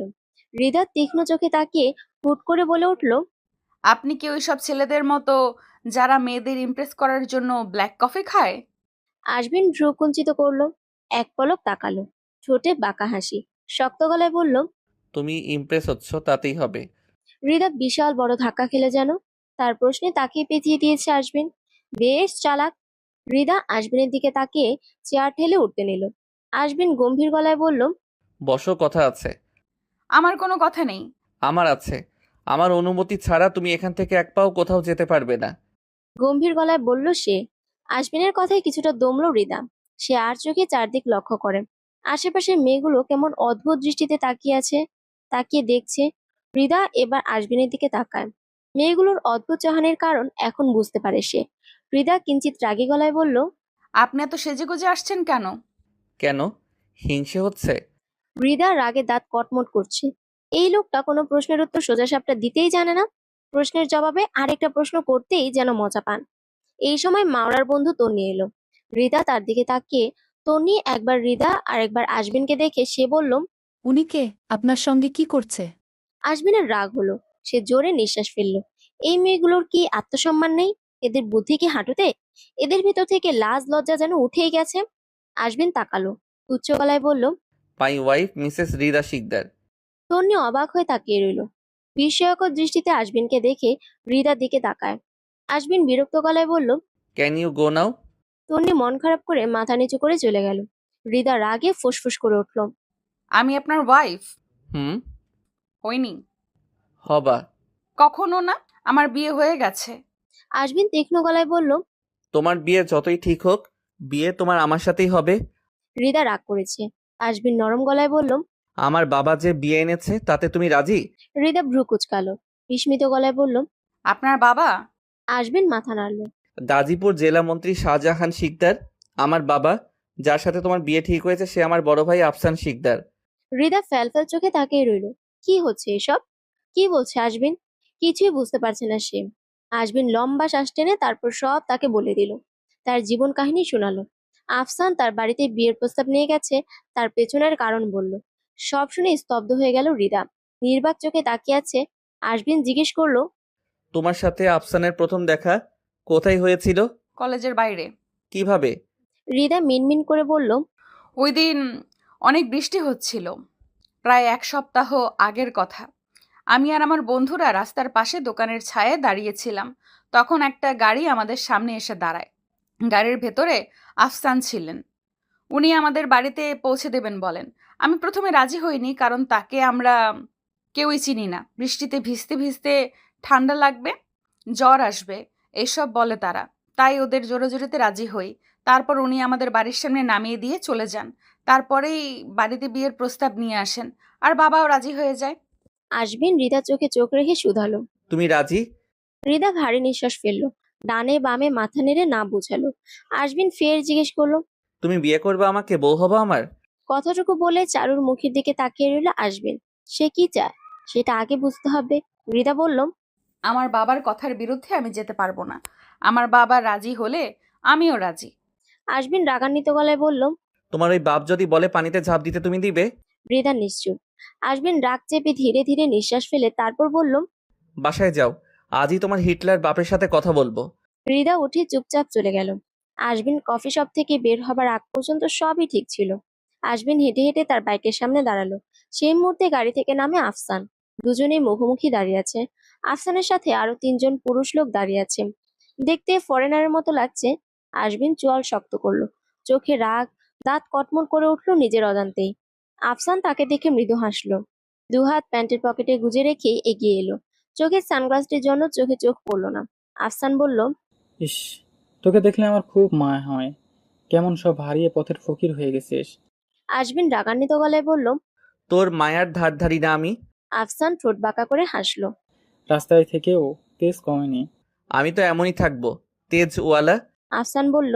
আমি আসবো তাই এখানে আগেই চলে আসছিস। আজমিন হাসলো। না, তোর জন্য না, আমার বউয়ের জন্য এসেছিলাম, দেখাও করেছি।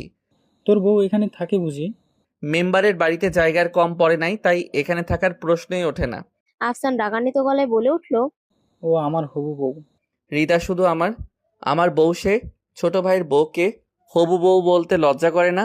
মানুষ শুনলে তো ছি ছি করবে। আফসান রাগের মাথায় হুট করে আজমিনের শার্টের কলার চেপে ধরলো। আজমিন খুব শান্তভাবে তার হাতটা সরিয়ে ফেললো। তারপর বলল, আমি এখন আর ছোট নই, আমি কি করতে পারি তোর ধারণাও নাই। আর শোন, তোর শরীরে যে রক্ত বইছে আমার শরীরেও সেই একই রক্ত বইছে। রক্ত গরম আমারও হয়, তখন সব একসাথে এলেও সামাল দিতে পারবি না। আজমিন বাইক নিয়ে চলে গেল। সূর্যটা পশ্চিম আকাশে হেলে পড়েছে। ধীরে ধীরে আকাশ জুড়ে ছড়িয়ে পড়েছে কমলা রঙের আভা। পাখিরা উঠছে আকাশের বুকে, উড়ে বেড়াচ্ছে এক পাশ থেকে অন্য পাশে গিয়ে মেঘের আড়ালে মিলিয়ে যাচ্ছে। এখন বিকেলবেলা, ঘড়িতে সময় 5টা। লোকমান রহমানের ঠিক সামনে বসে আছে আজমিন। লোকমান রহমানের সঙ্গে অত্যন্ত জরুরি কথা আছে বলেছে বিধায় আজমিনকে বাড়িতে ঢুকতে দিয়েছেন লোকমান রহমান নিজে। আজমিন মাথা নিচু করে রাখছে। লোকমান রহমান তার দিকেই তাকিয়ে আছেন। আজমিনের জরুরি কথা কি শোনার জন্য তিনি অপেক্ষা করছেন। ঘড়ির কাঁটা টিকটিক করে ঘুরে চলেছে। প্রায় 10 মিনিট গড়িয়ে গেল, কিন্তু আজমিন এখন পর্যন্ত কিছুই বলেনি। তারই চুপ থাকা দেখিয়ে বিরক্ত হচ্ছেন লোকমান রহমান। কথা বলতে এসে চুপ করে থাকার কোনো মানে হয়? লোকমান রহমান কণ্ঠে গাম্ভীর্যের ভাব বজায় রেখে বললেন, আজমিন, চুপ করে আছো কেন? কথা বলো। তুমি জানো সময় নষ্ট করার মতো সময় আমার হাতে নেই। যা বলতে এসেছো জলদি বলো। আজমিন চোখ তুলে তাকালো। আজমিনের কণ্ঠে দৃঢ়তা। আপনি রাগ করেছেন কেন? আমি আপনাকে মোটেও রাগাতে আসিনি। কি জন্য এসেছো? আজমিন চোয়াল শক্ত করে বলল, আমি এখন যে কথা বলবো তার সাথে আমার পুরো জীবন জড়িয়ে আছে। লোকমান রহমান ভ্রু কুঁচকে ফেললেন। তিনি ক্ষোভ প্রকাশ করে বললেন, যা বলার বলে তাড়াতাড়ি বিদায়ী হও। লোকটা বেশ বুদ্ধিমান। ইতিমধ্যে আন্দাজ করে ফেলেছে আজমিন কি বলতে চায়। আজমিন ঠোঁট কামড়ে হাসলো, তারপর শুধালো, এত চটেছেন কেন মশাই? এ সময় হৃদা এলো। তার হাতে একটা ট্রে আছে। ট্রেটা টেবিলের উপর রেখে পাশে দাঁড়িয়ে গেল হৃদা। মেম্বার বাড়িতে কোনো অতিথি এলে কোনোভাবেই তাকে খালি মুখে যেতে দেওয়া হয় না। সামান্য খাবার হলেও খেতে হয়। এই নিয়মটা মেনে চলেন সুলতানা। তার মায়ের বানানো নিয়ম ছিল, তিনি তা পালন করেছেন বছরের পর বছর ধরে। আশবিনকে দেখে হৃৎপিণ্ডটা জোরে জোরে লাফাচ্ছে হৃদার। আশবিন কেন এসেছে জানে না সে, ভয় লাগছে। আশবিন উল্টাপাল্টা কথা বললে বাবা ভীষণ রেগে যাবেন, রাগে চেঁচামেচি করবেন। হৃদা জড়সড় হয়ে দাঁড়িয়ে রইল। ড্রয়িং রুম জুড়ে বিরাজ করছে পিনপতন নীরবতা। নীরবতা ভেঙে গলা খাখারে দিয়ে উঠল আশবিন। লোকমান রহমানের চোখে চোখ রেখে সে বলল, হৃদাকে আমি ভালোবাসি, আমি তাকে বিয়ে করতে চাই। বিস্ময়াভিভূত হয়ে গেলেন লোকমান রহমান। একটু থেমে তিনি উচ্চ গলায় বললেন, তুমি কি বলছো আশবিন? তুমি জানো না হৃদার বিয়ে ঠিক হয়ে গেছে? আশবিন শান্ত গলায় বলল, আমি জানি, আর জানি বলেই আজ সরাসরি কথা বলতে এসেছি। আমি হৃদাকে বিয়ে করতে চাই। লোকমান রহমান গম্ভীর গলায় বললেন, তোমার চাওয়া আর না চাওয়ায় কিছুই আসে যায় না। আমি তোমার মতো বেকার ছেলের সাথে আমার মেয়ের বিয়ে দিব না। তুমি এখনই আমার বাড়ি থেকে বেরিয়ে যাও। আশবিন বোঝার চেষ্টা করল। আপনি শান্ত হোক, আমার কথাটা অন্তত শুনুন। লোকমান রহমান রাগান্বিত গলায় বললেন, তোমার একটা কথাও শুনতে চাই না। যে ছেলেকে তার বাবা নিজের বাড়ি থেকে বের করে দিয়েছেন, সে ছেলেকে আমি জামাই করব? অসম্ভব। মুহূর্তে রেগে গেল আশবিন। রাগে দাঁতে দাঁত কটমট করে শব্দ করছে সে। শুধুমাত্র হৃদার মুখের দিকে তাকিয়ে রাগটা নিয়ন্ত্রণ করেছে। ফোঁস ফোঁস করে নিঃশ্বাস ফেলল আশবিন। লোকমান রহমান শুরু থেকেই জানতেন আশবিনের বাবা মন্ত্রী শাহজাহান শিকদার। সেজন্যই তিনি এত মাস আশবিনের সব কটু কথা বেয়াদবি সহ্য করেছেন। কিন্তু এখন আর তা সহ্য করতে চাইছেন না। তিনি বুঝে গেছেন আশবিন তার বাবার জন্য মূল্যহীন। আফসানই তার বাবার সব, আর সে ছেলের সাথেই বিয়ে হবে হৃদার। সেভাবে বিষয়টি ভেবে দেখলে আশবিনকে গণনা করার কোনো প্রয়োজনই নেই। যাকে তার নিজের পরিবার ফেলে দিয়েছে তাকে কেন সম্মান করবেন তিনি? আশবিন গম্ভীর সুরে বলল, হৃদা আমার, শুধু আমার। আমি ওকে ভালোবাসি। একমাত্র আল্লাহ ছাড়া ওকে আমার থেকে কেউ আলাদা করতে পারবে না। বের হয়ে যাও। আশবিন উঠে দাঁড়িয়েছে। আমার সাথে হৃদার বিয়ে দিবেন না? কখনোই না। আশবিন উঠে দাঁড়িয়েছে। সে হৃদার কাছে গিয়ে দাঁড়ানো মাত্রই লোকমান রহমান নিজেও উঠে দাঁড়ালেন। আশবিন হৃদার চোখে তাকিয়ে বলল, আমি বেঁচে থাকতে ওকে আমার থেকে কেউ আলাদা করতে পারবে না। প্রয়োজনে আমি ওকে তুলে নিয়ে যাব। কার এত দম যে আমাকে আটকাবে? আশবিন ঘুরে দাঁড়াতেই লোকমান রহমান কষে থাপ্পড় মারলেন তার গালে। তাল সামলাতে এক পা পিছিয়ে গেল আশবিন। লোকমান রহমান হিসিয়ে বললেন, আমার মেয়ের থেকে দূরে থাকো তুমি, নইলে এর চেয়ে খারাপ অবস্থা হবে তোমার।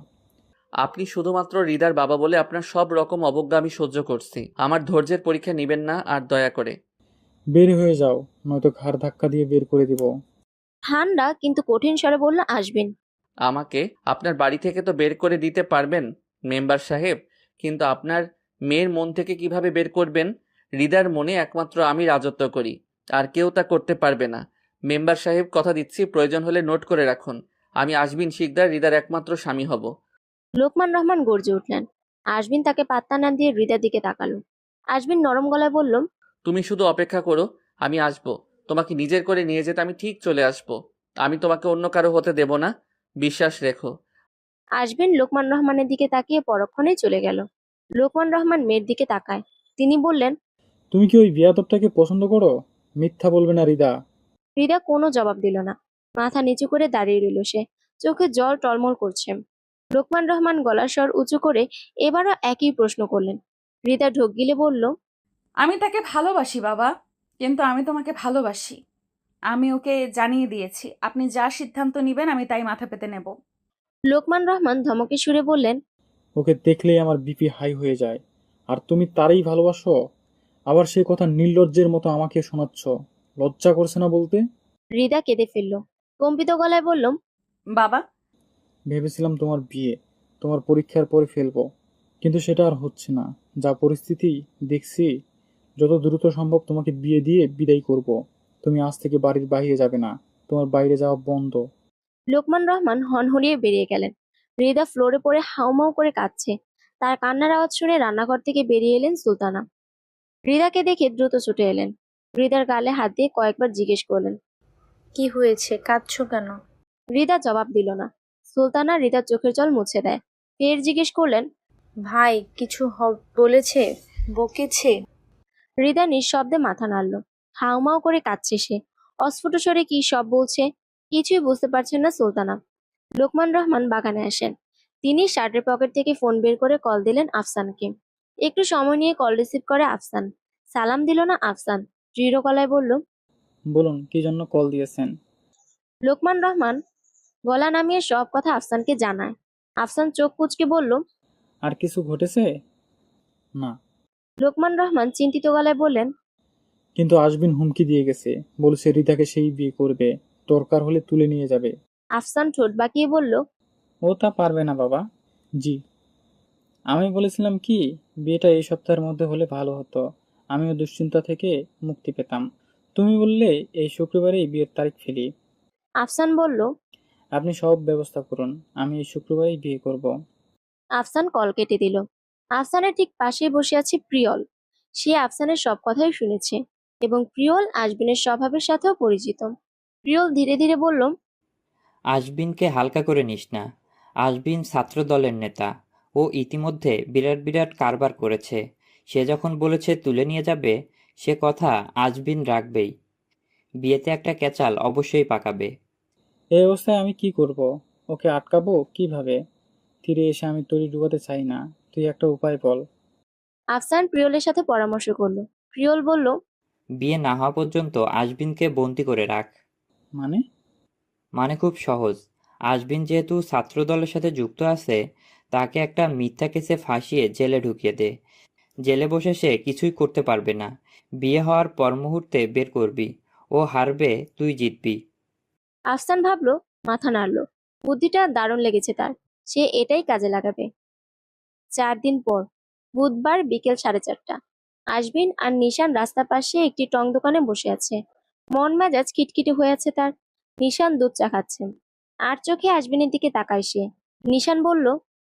কি খেলাটাই খেললো আফসান শিকদার। শুরু তো একটুও সন্দেহ হতে দেয়নি, তলে তলে কত কিছু করে ফেলেছে। আশবিন ক্ষিপ্ত হয়ে গেল। সে বলল। আমি টেনশনে আছি রিদাকে নিয়ে। 4 দিন ধরে ওকে একবারও দেখিনি। সালা ওর বাপ আমার লাভ স্টোরিতে ভিলেন হয়ে এন্ট্রি নিয়েছে। নিশান খোঁচা দিয়ে বলল।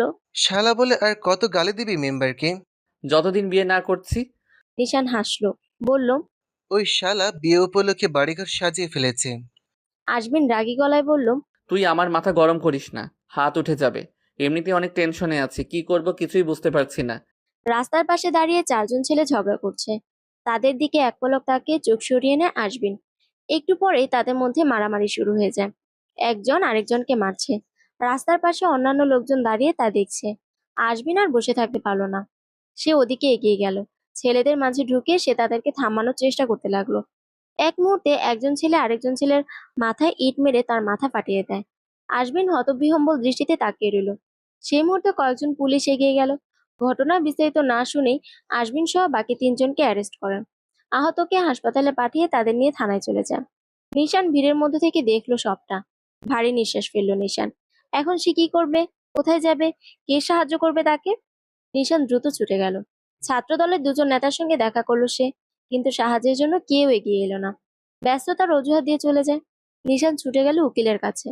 আশ্চর্যজনক, কোনো উকিল আশবিনের কেসটা নিতে চায় না। তারা এক বাক্যে না করে দেয়। এদিক ওদিক ছুটাছুটি করতে করতে বেজে গেল 11টা। নিশান বুঝতে পারছে এটা একটা চক্রান্ত। এই চক্রান্ত করেছে আফসান শিকদার। নিশান তখন বাড়ি ফিরে গেল। আশবিনকে যে করে হোক বের করতেই হবে তার। যা করার কালকের মধ্যেই করবে। নিশান সারাদিন ধরে এদিক ওদিক ছুটোছুটি করে ক্লান্ত হয়ে পড়েছে। সে সন্ধ্যার দিকে থানায় যায়। আশবিনের সাথে দেখা করে। আশবিন জানে তাকে আটকে রাখার জন্য আফসান এই ষড়যন্ত্র করেছে। আজ রিদার হলুদের অনুষ্ঠান। আজ যে করে হোক তাকে বের হতে হবে। আশবিন বের হওয়ার কোনো উপায় দেখছে না। উপায়ন্তর না পেয়ে আশবিন নিশানকে পরামর্শ দেয় সে যেন তার মাকে বিষয়টি জানায়। এই পরিস্থিতিতে তার মাই তাকে সাহায্য করতে পারবেন। সমস্যা হলো নিশানের কাছে আশবিনের মায়ের কোনো ফোন নাম্বার নেই। আশবিন জানালো তার বেডরুমে একটা নোটপ্যাড রাখা, ওটায় মায়ের নম্বর লেখা আছে। নিশান থানা থেকে বেরিয়ে সোজা আশবিনের বাসার দিকে রওনা দেয়। নিশানের কাছে বাসার এক্সট্রা চাবি ছিল, তাই তার ভিতরে ঢুকতে কোনো অসুবিধা হবে না। নিশান দরজার লক খুলে ঘুরে মেম্বার বাড়ির দিকে তাকায়। দেখলো সেখানে চলছে ধুমধাম আয়োজন। নিশান চোখ সরিয়ে দ্রুত ঘরে প্রবেশ করে। খুঁজে খুঁজে নোটপ্যাডটা বের করে। তারপর সঙ্গে সঙ্গে ফোন করে সোফিয়া খাতুনের নাম্বারে। সোফিয়া খাতুন ফোন ধরেন। নিশানের পরিচয় শুনে তিনি চিনতে পারেন। উদ্বিগ্ন হয়ে ছেলে সম্পর্কে জানতে চাইলেন। নিশান একটু থেমে আশবিনের কথা জানায়। ছেলে জেলে শুনে স্তম্ভিত হয়ে গেলেন তিনি। এখন তিনি কি করবেন ভেবে পাচ্ছেন না। শিকদার বাড়িতে এখন কেউ নাই, সবাই গেছে মেম্বার বাড়িতে। সোফিয়া খাতুনের মুহূর্তে মনে পড়ল বাড়িতে আফসান আছে, তিনি ওর কাছে সাহায্য চাইতে পারেন। সোফিয়া নিজ ঘর থেকে বেরিয়ে আফসানের ঘরের দিকে ছুটে গেলেন। আফসানের ঘরের দরজার সামনে দাঁড়িয়ে গেলেন সোফিয়া খাতুন। ঘরের ভেতর থেকে 3টি পুরুষ কণ্ঠ ভেসে আসছে। তিনি শুনতে পেলেন তারা ব্যাচেলার পার্টি করছে। আফসান মদ্যপান করেছে, প্রিয়ল হাসতে হাসতে গড়াগড়ি খাচ্ছে। তারা প্ল্যান করে আজমিনকে জেলে ঢুকিয়েছে, কথাটি আরো দুজনকে জানাচ্ছে। আফসান সে সঙ্গে ঘটনাটি বিস্তারিত বলল। সোফিয়ার ভেতরটা কেমন নিঃশব্দ হয়ে এসেছে। তিনি 2 পা পিছিয়ে গেলেন। নিজ হাতে পেলে পুষে একটা কালসাপকে বড় করেছেন তিনি। সোফিয়া ঘরে ফিরে এলেন। তার মাথা ভন ভন করে ঘুরছে। তার একমাত্র ছেলে জেলে, বুক ফেটে যাচ্ছে, চিৎকার করে কাঁদতে চাচ্ছেন। সোফিয়া খাতুন 2 হাতে মুখ লুকিয়ে হাউমাউ করে কাঁদতে লাগলেন। তিনি বললেন, হে আল্লাহ, আমি কি এমন পাপ করেছি যার শাস্তি আপনি আমার ছেলেকে দিচ্ছেন? ও আমার আল্লাহ, আমার ছেলেটাকে আর কষ্ট দিয়েন না, ওর সব কষ্ট আমাকে দিন। আমি মা হয়ে তার জন্য কিছুই করতে পারিনি, আপনি আমাকে শাস্তি দিন। রাত 11টার দিকে রুমে এলেন শাহজাহান শিকদার। সোফিয়া খাতুন তখন তাকে সবটা খুলে বলেন। সোফিয়া খাতুন কাঁদতে কাঁদতে শাহজাহান শিকদারের পায়ে পড়ে যান। শাহজাহান শিকদার গভীর শ্বাস ছাড়লেন, কপাল কুঁচকে বললেন, এই কাজ আফসানা করেছে, তুমি নিজের কানে ওদের কথা শুনেছ। হুম। সোফিয়া খাতুন বললেন, আমার ছেলেকে মুক্ত করুন, ওকে জেল থেকে বের করুন। আমি মা হয়ে আপনার পা ধরে অনুরোধ করছি, আমার ছেলেকে জেল থেকে বের করুন। আমার যে কষ্টে বুক ফেটে যাচ্ছে, আমি আর এই যন্ত্রণা সহ্য করতে পারছি না। শাহজাহান শিকদার নিঃশব্দে মাথা নত করে ফেলেন। ছেলে দুটো অনেক বড় হয়েছে, বাপের কোনো কথাই তারা শুনে না। কাকে কি বলবেন? দুটো কথা শোনার মতো মন মানসিকতা তাদের নেই। পারলে দুটো কথা শুনিয়ে দেয় তারা। শাহজাহান শিকদার মুষ্টিবদ্ধ করে বললেন, আমি বিষয়টি দেখব। তুমি এই ব্যাপারটা সবার কাছে গোপন রাখবে, কাউকে কিছু বলবে না, আর আফসানা যেন কোনোভাবেই জানতে না পারে। আমি কাউকেই বলবো না। আমি আশবিনকে বের করে আনবো, তুমি দুশ্চিন্তা করো না। এখন হাত মুখ ধুয়ে নাও, কাঁদতে কাঁদতে চোখ লাল করে ফেলেছ। আপনি আমাকে কথা দিন, আমার ছেলেকে জেল থেকে বের করবেন। শাহজাহান শিকদার গম্ভীর গলায় বললেন, কথা দিলাম। আজ হৃদার বিয়ে। লোকমান রহমানের বাড়িটি সেজে উঠেছে নতুন রূপে। বিভিন্ন রঙের কাপড় দিয়ে স্টেজ ও প্যান্ডেল সাজানো হয়েছে। গাঁদা, গোলাপ, অর্কিড ফুল ব্যবহার করে স্টেজ ও বাড়ির ভিতরের কয়েকটি স্থান সাজিয়েছেন লোকমান রহমান। বাড়ির গেট থেকে শুরু করে দেয়াল জুড়ে টাঙানো হয়েছে রঙিন আলোর মরিচবাতি। বাতিগুলো টিপ টিপ করে জ্বলছে সন্ধ্যা থেকে। বাড়ির আনাচে কানাচে ছড়িয়ে পড়েছে আনন্দের ঢেউ। বাচ্চারা ছুটোছুটি করছে উঠোন জুড়ে। চারদিকে মানুষ গিজগিজ করছে। অতিথিরা ইতিমধ্যে সবাই চলে এসেছে।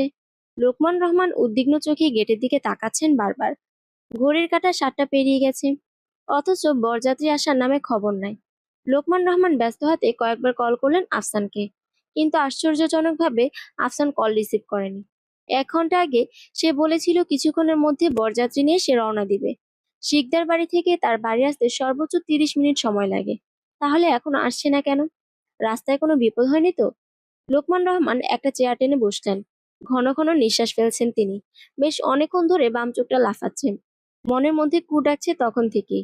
লোকমান রহমান মনেই মনে আশঙ্কা করেছিলেন তার মেয়ের বিয়েতে অশুভ কিছু একটা হবেই হবে। লোকমান রহমান পাশের টেবিল থেকে গ্লাস নিয়ে ঢকঢক করে পানি খেলেন। বুকের ভেতর ধড়ফড় করছে তার। হৃদার বিয়েটা ভালোই ভালোই হয়ে গেলেই তিনি চিন্তামুক্ত। এখন পর্যন্ত কাজী সাহেবও আসেননি। এই দিক থেকে একটু আরামেই আছেন লোকমান রহমান। একবার কাজে এসে গেলেই অতিথিদের কৌতূহলী চোখ তার উপর এসে পড়বে। সবাই জানতে চাইবে এখনো বর আসেনি কেন। লোকমান রহমান মাথা নিচু করে ফুসফুস করে ভারী নিঃশ্বাস ফেললেন। তারপর ফোনটার দিকে তাকালেন করুণ চোখে। কি মনে করে হঠাৎ কল দিলেন শাহজাহান শিকদারকে। ভাগ্য ভালো তিনি কল রিসিভ করেন। তারপর ওনার কাছেই জানতে পারেন আফসানের শরীর খারাপ করেছে। হঠাৎ করে মাথা ঘুরে পড়ে যায়। ডাক্তার আসছেন বাড়িতে, ওরও জ্ঞান ফিরেছে একটু পরেই। তারা রওনা দিবেন। এইবার যেন মনটা শান্ত হলো। নিজের মধ্যে আত্মতৃপ্তির ঢেকুর তুলেন লোকমান রহমান। তিনি শুধু শুধু চিন্তা করছিলেন। লোকমান রহমান নিজেকে সামনে নিয়ে উঠে দাঁড়ালেন। মেহমানদের সাথে কথা বলতে এগিয়ে গেলেন। লোকমান রহমান বাড়ির নিরাপত্তা আরো দৃঢ় করেছেন। বাড়ির সামনের ফটকে কড়া পাহারা বসিয়েছেন। 5 জন পুলিশ লোক টহল দিচ্ছে। অপরিচিত কাউকে দেখলে বা সন্দেহজনক কিছু চোখে পড়লেই জেরা করছে তারা। বিয়েতে আমন্ত্রিত অতিথি ছাড়া একটা কাকপক্ষীও গেট দিয়ে ঢুকতে পারবে না। লোকমান রহমান একা হাতে সব দিক সামলাচ্ছেন, আয়োজনের ছোট বড় সব দিক। ক্লান্ত হলো কাউকে বুঝতে দিচ্ছেন না। একজন পুরনো বন্ধুর সাথে কথা বলতে বলতে প্যান্ডেলের দিকে এগিয়ে গেলেন। হৃদা নতজানু হয়ে ড্রেসিং টেবিলের সামনে বসে আছেন, মুখ ম্লান, চোখ দুটো টলমল করছে, বুক ভারী হয়ে আছে তার। ইচ্ছা করছে চিৎকার করে কান্না করতে। হৃদা ঠোঁট উল্টিয়ে ফেললো। গায়ে জড়ানো লেহেঙ্গাটা দেখে আরো মন খারাপ হচ্ছে ওর।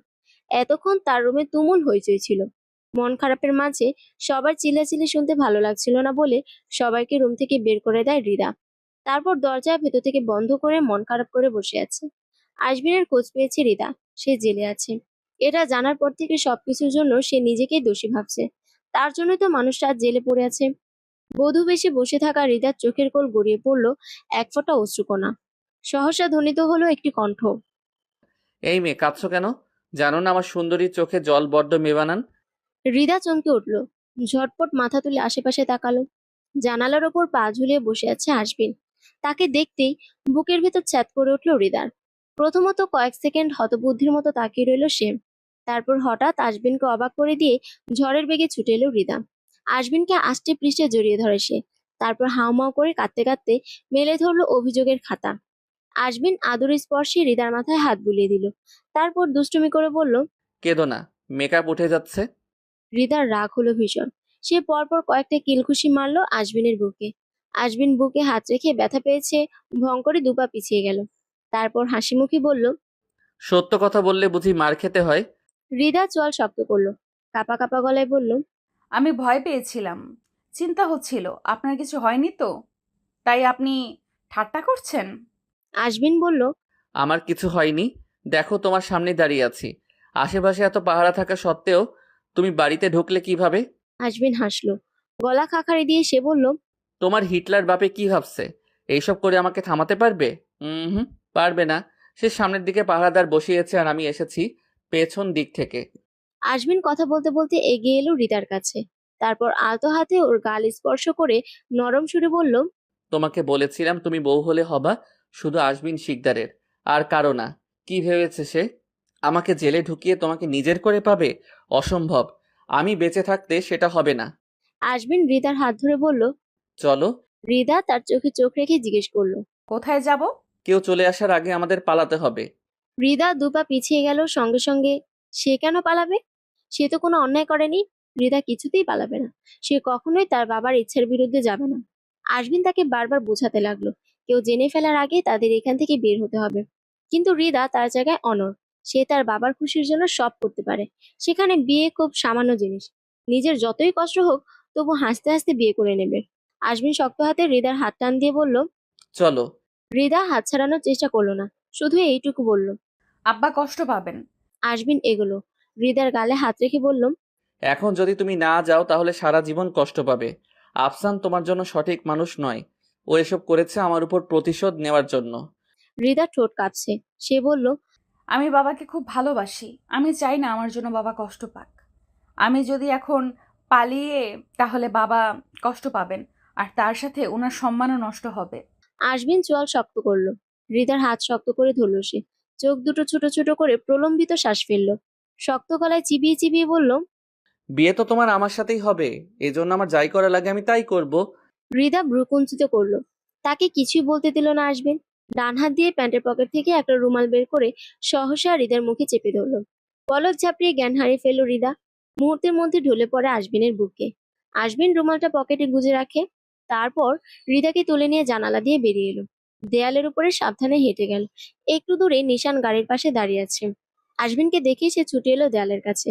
আশবিন হৃদাকে নিয়ে লাফিয়ে নামতে পারবে না, পড়ে গেলে দুজনেই ব্যথা পাবে। নিশান বলল, তুই বস, তারপর হৃদাকে আমার কাছে দে, আমি ওকে ধরছি। আশবিন তাই করলো।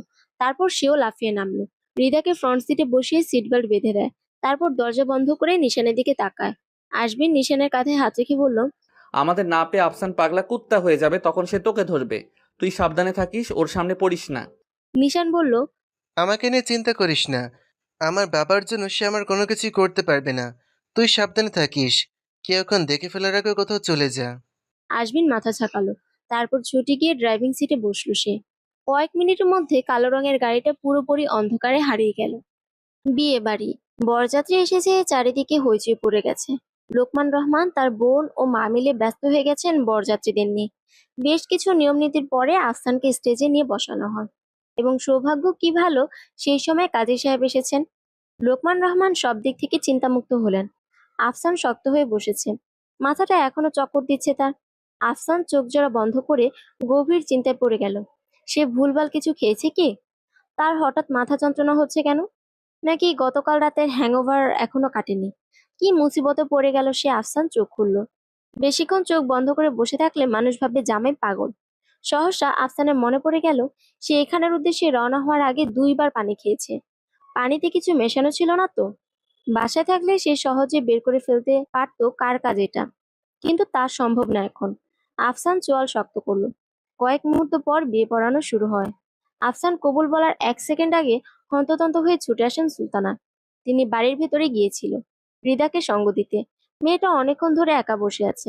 বার কয়েক কষাঘাত করেও কোনো সাড়া শব্দ এলো না। দরজার সামনে মহিলারা ভিড় করেছে, সবার চোখে মুখে চাপা উদ্বিগ্নতা। সুলতানার মুখটা নীল হয়ে গেছে। মেয়েটা কিছু করে ফেলেনি তো? সে বিয়েতে রাজি ছিল না। কতবার ফুফু ফুফু করে হাতে পায়ে ধরে কান্নাকাটি করেছে। তার এক কথা, আব্বা, তোমার কথা শোনেন। তুমি বললে আব্বা শুনবেন। তুমি বলো না আব্বাকে বিয়ে না দিতে আমি বিয়ে করতে চাই না।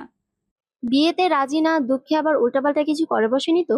সুলতানা রাগান্বিত চোখে আত্মীয় স্বজনদের দিকে তাকালো, যারা রিদার সাথে ওর রুমে ছিল।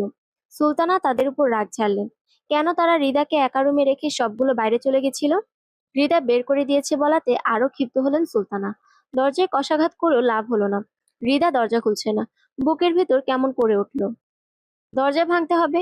সুলতানা হন্তদন্ত হয়ে ছুটে বাড়ির বাইরে এলেন। স্টেজের সামনে লোকমান রহমানকে দেখে সে আর নিজেকে থামাতে পারলেন না।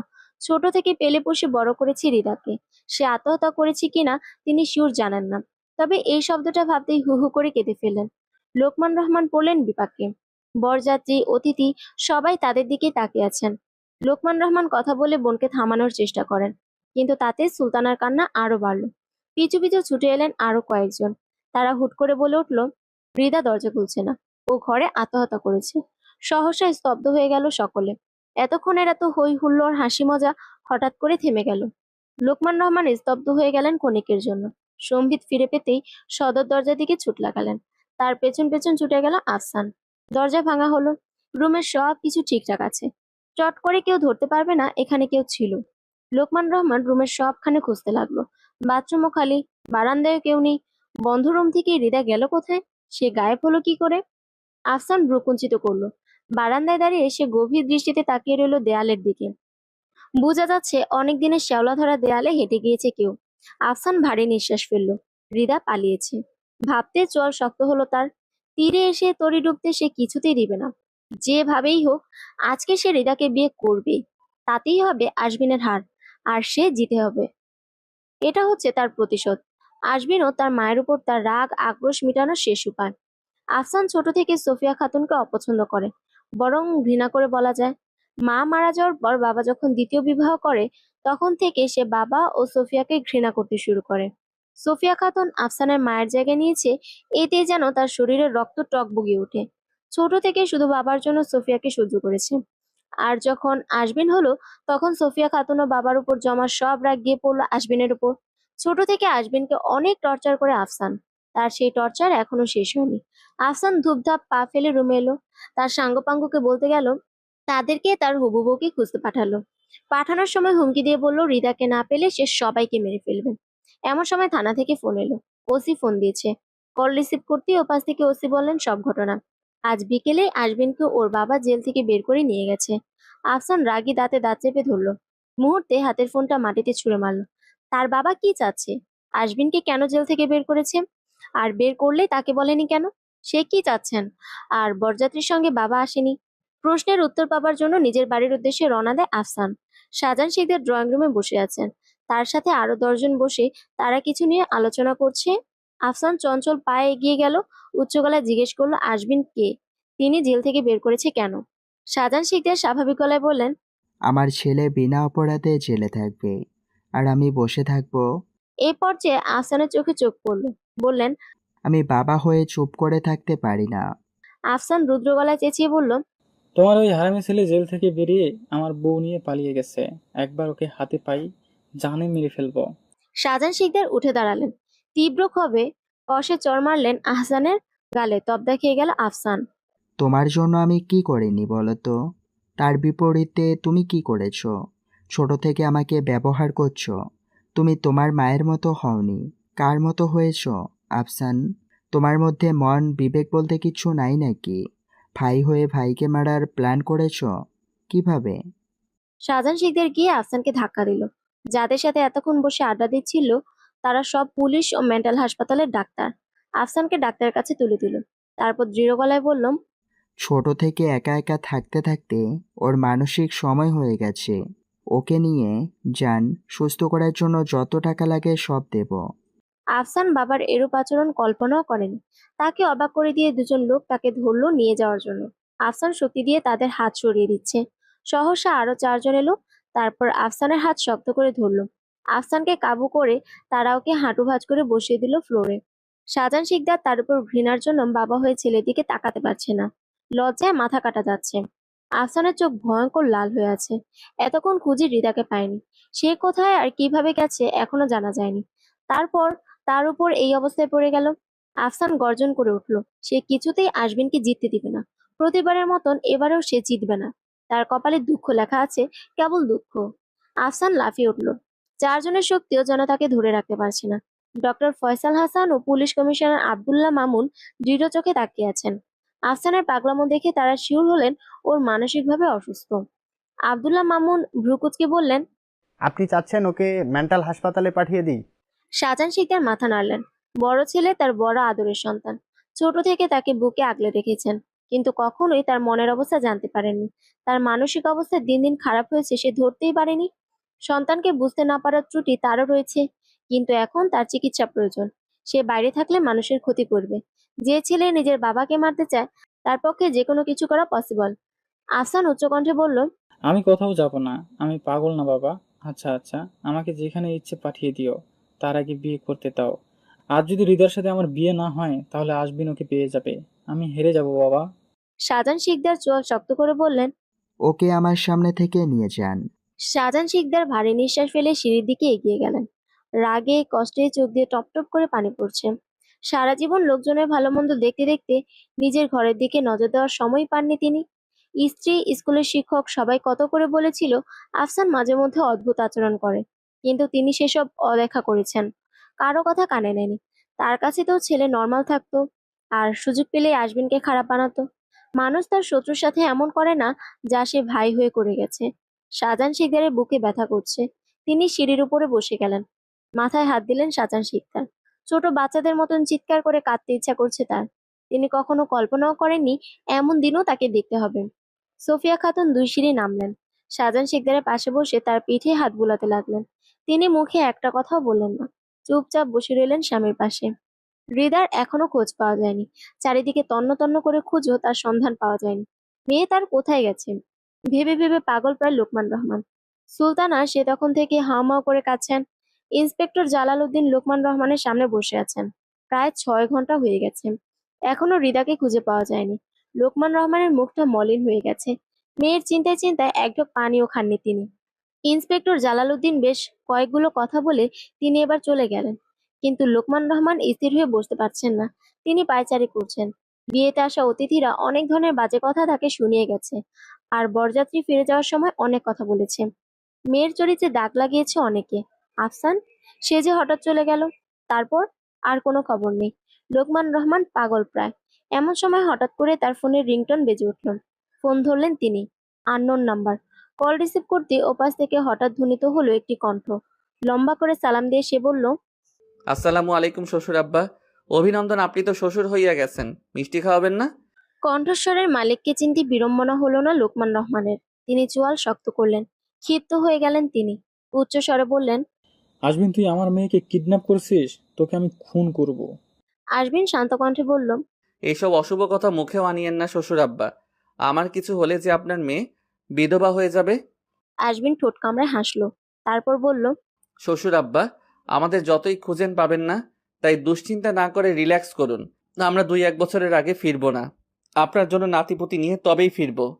আমার মেয়ে কোথায় আসবেন? আমার বুকে আব্বা। শুয়োরের বাচ্চা, আমি তোর জিভ কেটে ফেলবো। শ্বশুর আব্বা গালি দিয়েন না। গালি কিন্তু আমি আপনার থেকে কম জানি না। এখন শুনেন, আমার বাপ আপনার বেয়াই, এখন তাকে গালাগালি দেওয়া কি আপনার উচিত? যাই হোক, শুনেন, বেশি উত্তেজিত হয়েন না। আপনার মায়ারে আমি সুখে রাখমু। দোয়া কইরেন শ্বশুর আব্বা তাড়াতাড়ি যেন বংশ বিস্তার করতে পারি। আমগো লাইগা দোয়া কইরেন। রাখি। আমি হৃদার সাথে কথা বলবো, ওকে ফোন দে। লোকমান রহমান চিৎকার করে বললেন, কিন্তু ততক্ষণে কেটে দিল আশবিন। ফোনের সিম ভেঙে রাস্তায় ফেলে দিল। তারপর হাঁটতে লাগলো। কিছু দূর গিয়েই গাড়ি দেখতে পেল। হৃদা গাড়ি থেকে বেরিয়ে এলো। উদাস চোখে চারিপাশে তাকালো। চাঁদের আলোয় স্পষ্ট দেখছে সে বিশাল বড় মাঠ, তারপরে ঘন জঙ্গল।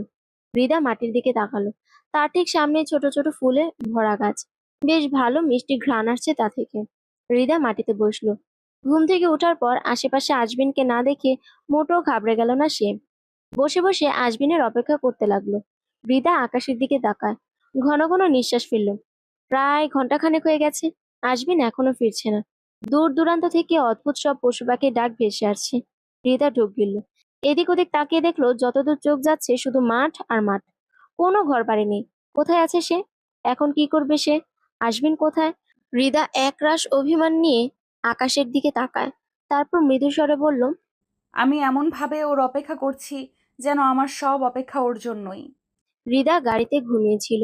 সেই সুযোগে আজবিন শহরে যায় হৃদার বাবাকে বিয়ের খবর জানাতে, কিন্তু সে ভাবেনি এরই মধ্যে হৃদার ঘুম ভেঙে যাবে। আজবিন প্যান্টের পকেটে হাত গুজে দাঁড়িয়ে আছে। সে এমন ভাবে হেঁটে এসেছে যে তার পায়ের শব্দও হয়নি। আজবিন মৃদু হাসলো সম্ভবত। হৃদার উদ্দেশ্যে সে বলল, আমি তোমাকে অনেক ভালোবাসি, তুমি জানো? হৃদা চমকে উঠল। তাৎক্ষণিক ঘাড় ঘুরিয়ে পেছনে তাকালো সে। আজবিন হাসি মুখে তার পাশে এসে বসলো। গভীর দৃষ্টিতে তার দিকে তাকিয়ে রইল। তারপর বলল, কখন উঠেছ? প্রায় অনেকক্ষণ। আমার কাছে ঘড়ি নেই, তাই সময় বলতে পারবো না। আজবিন আলতো হাতে হৃদার গালে স্পর্শ করে নরম গলায় বলল, আই এম সরি, তোমাকে নির্জনে একা রেখে যাওয়ার জন্য। তোমার বাবার সাথে কথা বলতে গিয়েছিলাম। হৃদা লাফিয়ে উঠল যেন। হড়বড়িয়ে বলল, আব্বার সাথে কথা হয়েছে আপনার? হুম, হয়েছে। কি বলেছেন তিনি? আমরা বিয়ে করেছি শুনে বলেছেন তিনি খুব তাড়াতাড়ি নাতি নাতনির মুখ দেখতে চান। হৃদা খানিকটা লজ্জা পেল বোধ হয়। সে ঠোঁট কামড়ে মাথা নিচু করে রাখলো। ক্ষীণ কণ্ঠে বলল, সত্যি আব্বা এই কথা বলেছেন? নয়তো কি আমি মিথ্যা বলছি? না, আপনি মিথ্যা বলবেন কেন? হৃদা বুক ভরে শ্বাস নেয়। বলল, এখন আমরা কোথায় যাব? আজবিন গম্ভীর চোখে তাকিয়ে আছে। সহসা সে ঘাসের উপর লম্বা হয়ে শুয়ে পড়ল। তারপর হৃদার এক হাত ধরে টেনে বুকে ফেলল। হৃদা হতভম্ব হয়ে গেল। আজবিন তার মাথায় হাত বুলিয়ে দেয়। আকাশের দিকে তাকিয়ে বলল, এখন আমরা এমন এক জায়গায় যাব যেখানে কেউ আমাদের খুঁজে পাবে না। সেটা কোথায়? আজবিন অন্যমনস্ক ভঙ্গিতে বলল, জানি না, সময় বলে দেবে। হৃদা আর কিছু বলল না। চোখের দৃষ্টি স্থির রেখে আজবিন বলল, আমি যেদিন প্রথম তোমাকে দেখি সেদিন জানতাম না আমি তোমার প্রেমে পড়ব, আর এমনভাবে পড়ব যে কোনো কুল পাবো না ওঠার জন্য। আমি তোমাকে ভালোবাসি এটা সেদিন বুঝতে পারি যেদিন তোমার অ্যাক্সিডেন্ট হয়। তখন বুঝতে পারলাম, তারপর থেকেই তোমার পিছু ঘুরতে শুরু করি। বুকের ভেতর তোমাকে নিয়ে সংসার সাজাই। আমার অনেক ইচ্ছা করতো আমি সকাল সকাল ঘুমিয়ে থাকবো আর তুমি এসে আমার চুলে হাত বুলিয়ে ঘুম ভাঙাবে। আমি প্রায়ই এই স্বপ্নটা দেখতাম, কিন্তু ঘুম ভাঙলে তোমাকে পেতাম না। আমি তোমাকে কারো পাশে সহ্য করতে পারতাম না। কোনো ছেলে তোমার সাথে কথা বলছে এটা দেখলে আমার রাগ হতো। তখন ইচ্ছে করতো সবাইকে জ্বালিয়ে মারি। আজবিন থামলো। হালকা হাসলো সে। হৃদা ঠোঁট কামড়ে ধরে সে কি বলবে ভেবে না পেয়ে তাকিয়েই রইল। চোখের কোণে জল টলমল করছে ইতিমধ্যে। আজবিন তাকে ভালোবাসে সে জানতো, কিন্তু ওর ভালোবাসার গভীরতা আজ টের পেল সে। আজবিনের কথাগুলো বুকের ভেতর দহন হয়ে লাগছে। বেশ কিছুক্ষণ নীরব থাকলো আজবিন। তারপর হঠাৎ করে তার কণ্ঠ শুনে কেঁপে উঠল হৃদা। আজবিন সোজা সাপটা গলায় বলল, আমার সকল অপূর্ণতার মাঝে তুমি এক পূর্ণতা। তুমি আমায় কখনো ছেড়ে যেও না, আমি বাঁচতে পারবো না। হৃদা কান্না চেপে চোখে চোখ রেখে বলল, আমি কথা দিচ্ছি আপনাকে ছেড়ে আমি কোথাও যাব না। আপনার হাত, আপনার সঙ্গ ছাড়বো না। আজবিন হেসে ফেলল। কাঁপা কাঁপা হাতে গালি স্পর্শ করলো সে হৃদার। খুশিতে টকবক করতে করতে লাগলো। বহু বছর সে আনন্দে ভাসছে। আজবিন এক দৃষ্টিতে তাকিয়ে রইল হৃদার দিকে। গভীরভাবে পরখ করে শান্ত ও স্নিগ্ধ সুরে বলল, তোমার চোখের গভীরে হারিয়ে যাব, ঠোঁটের উষ্ণতায় ডুবে মরবো। সমাপ্ত।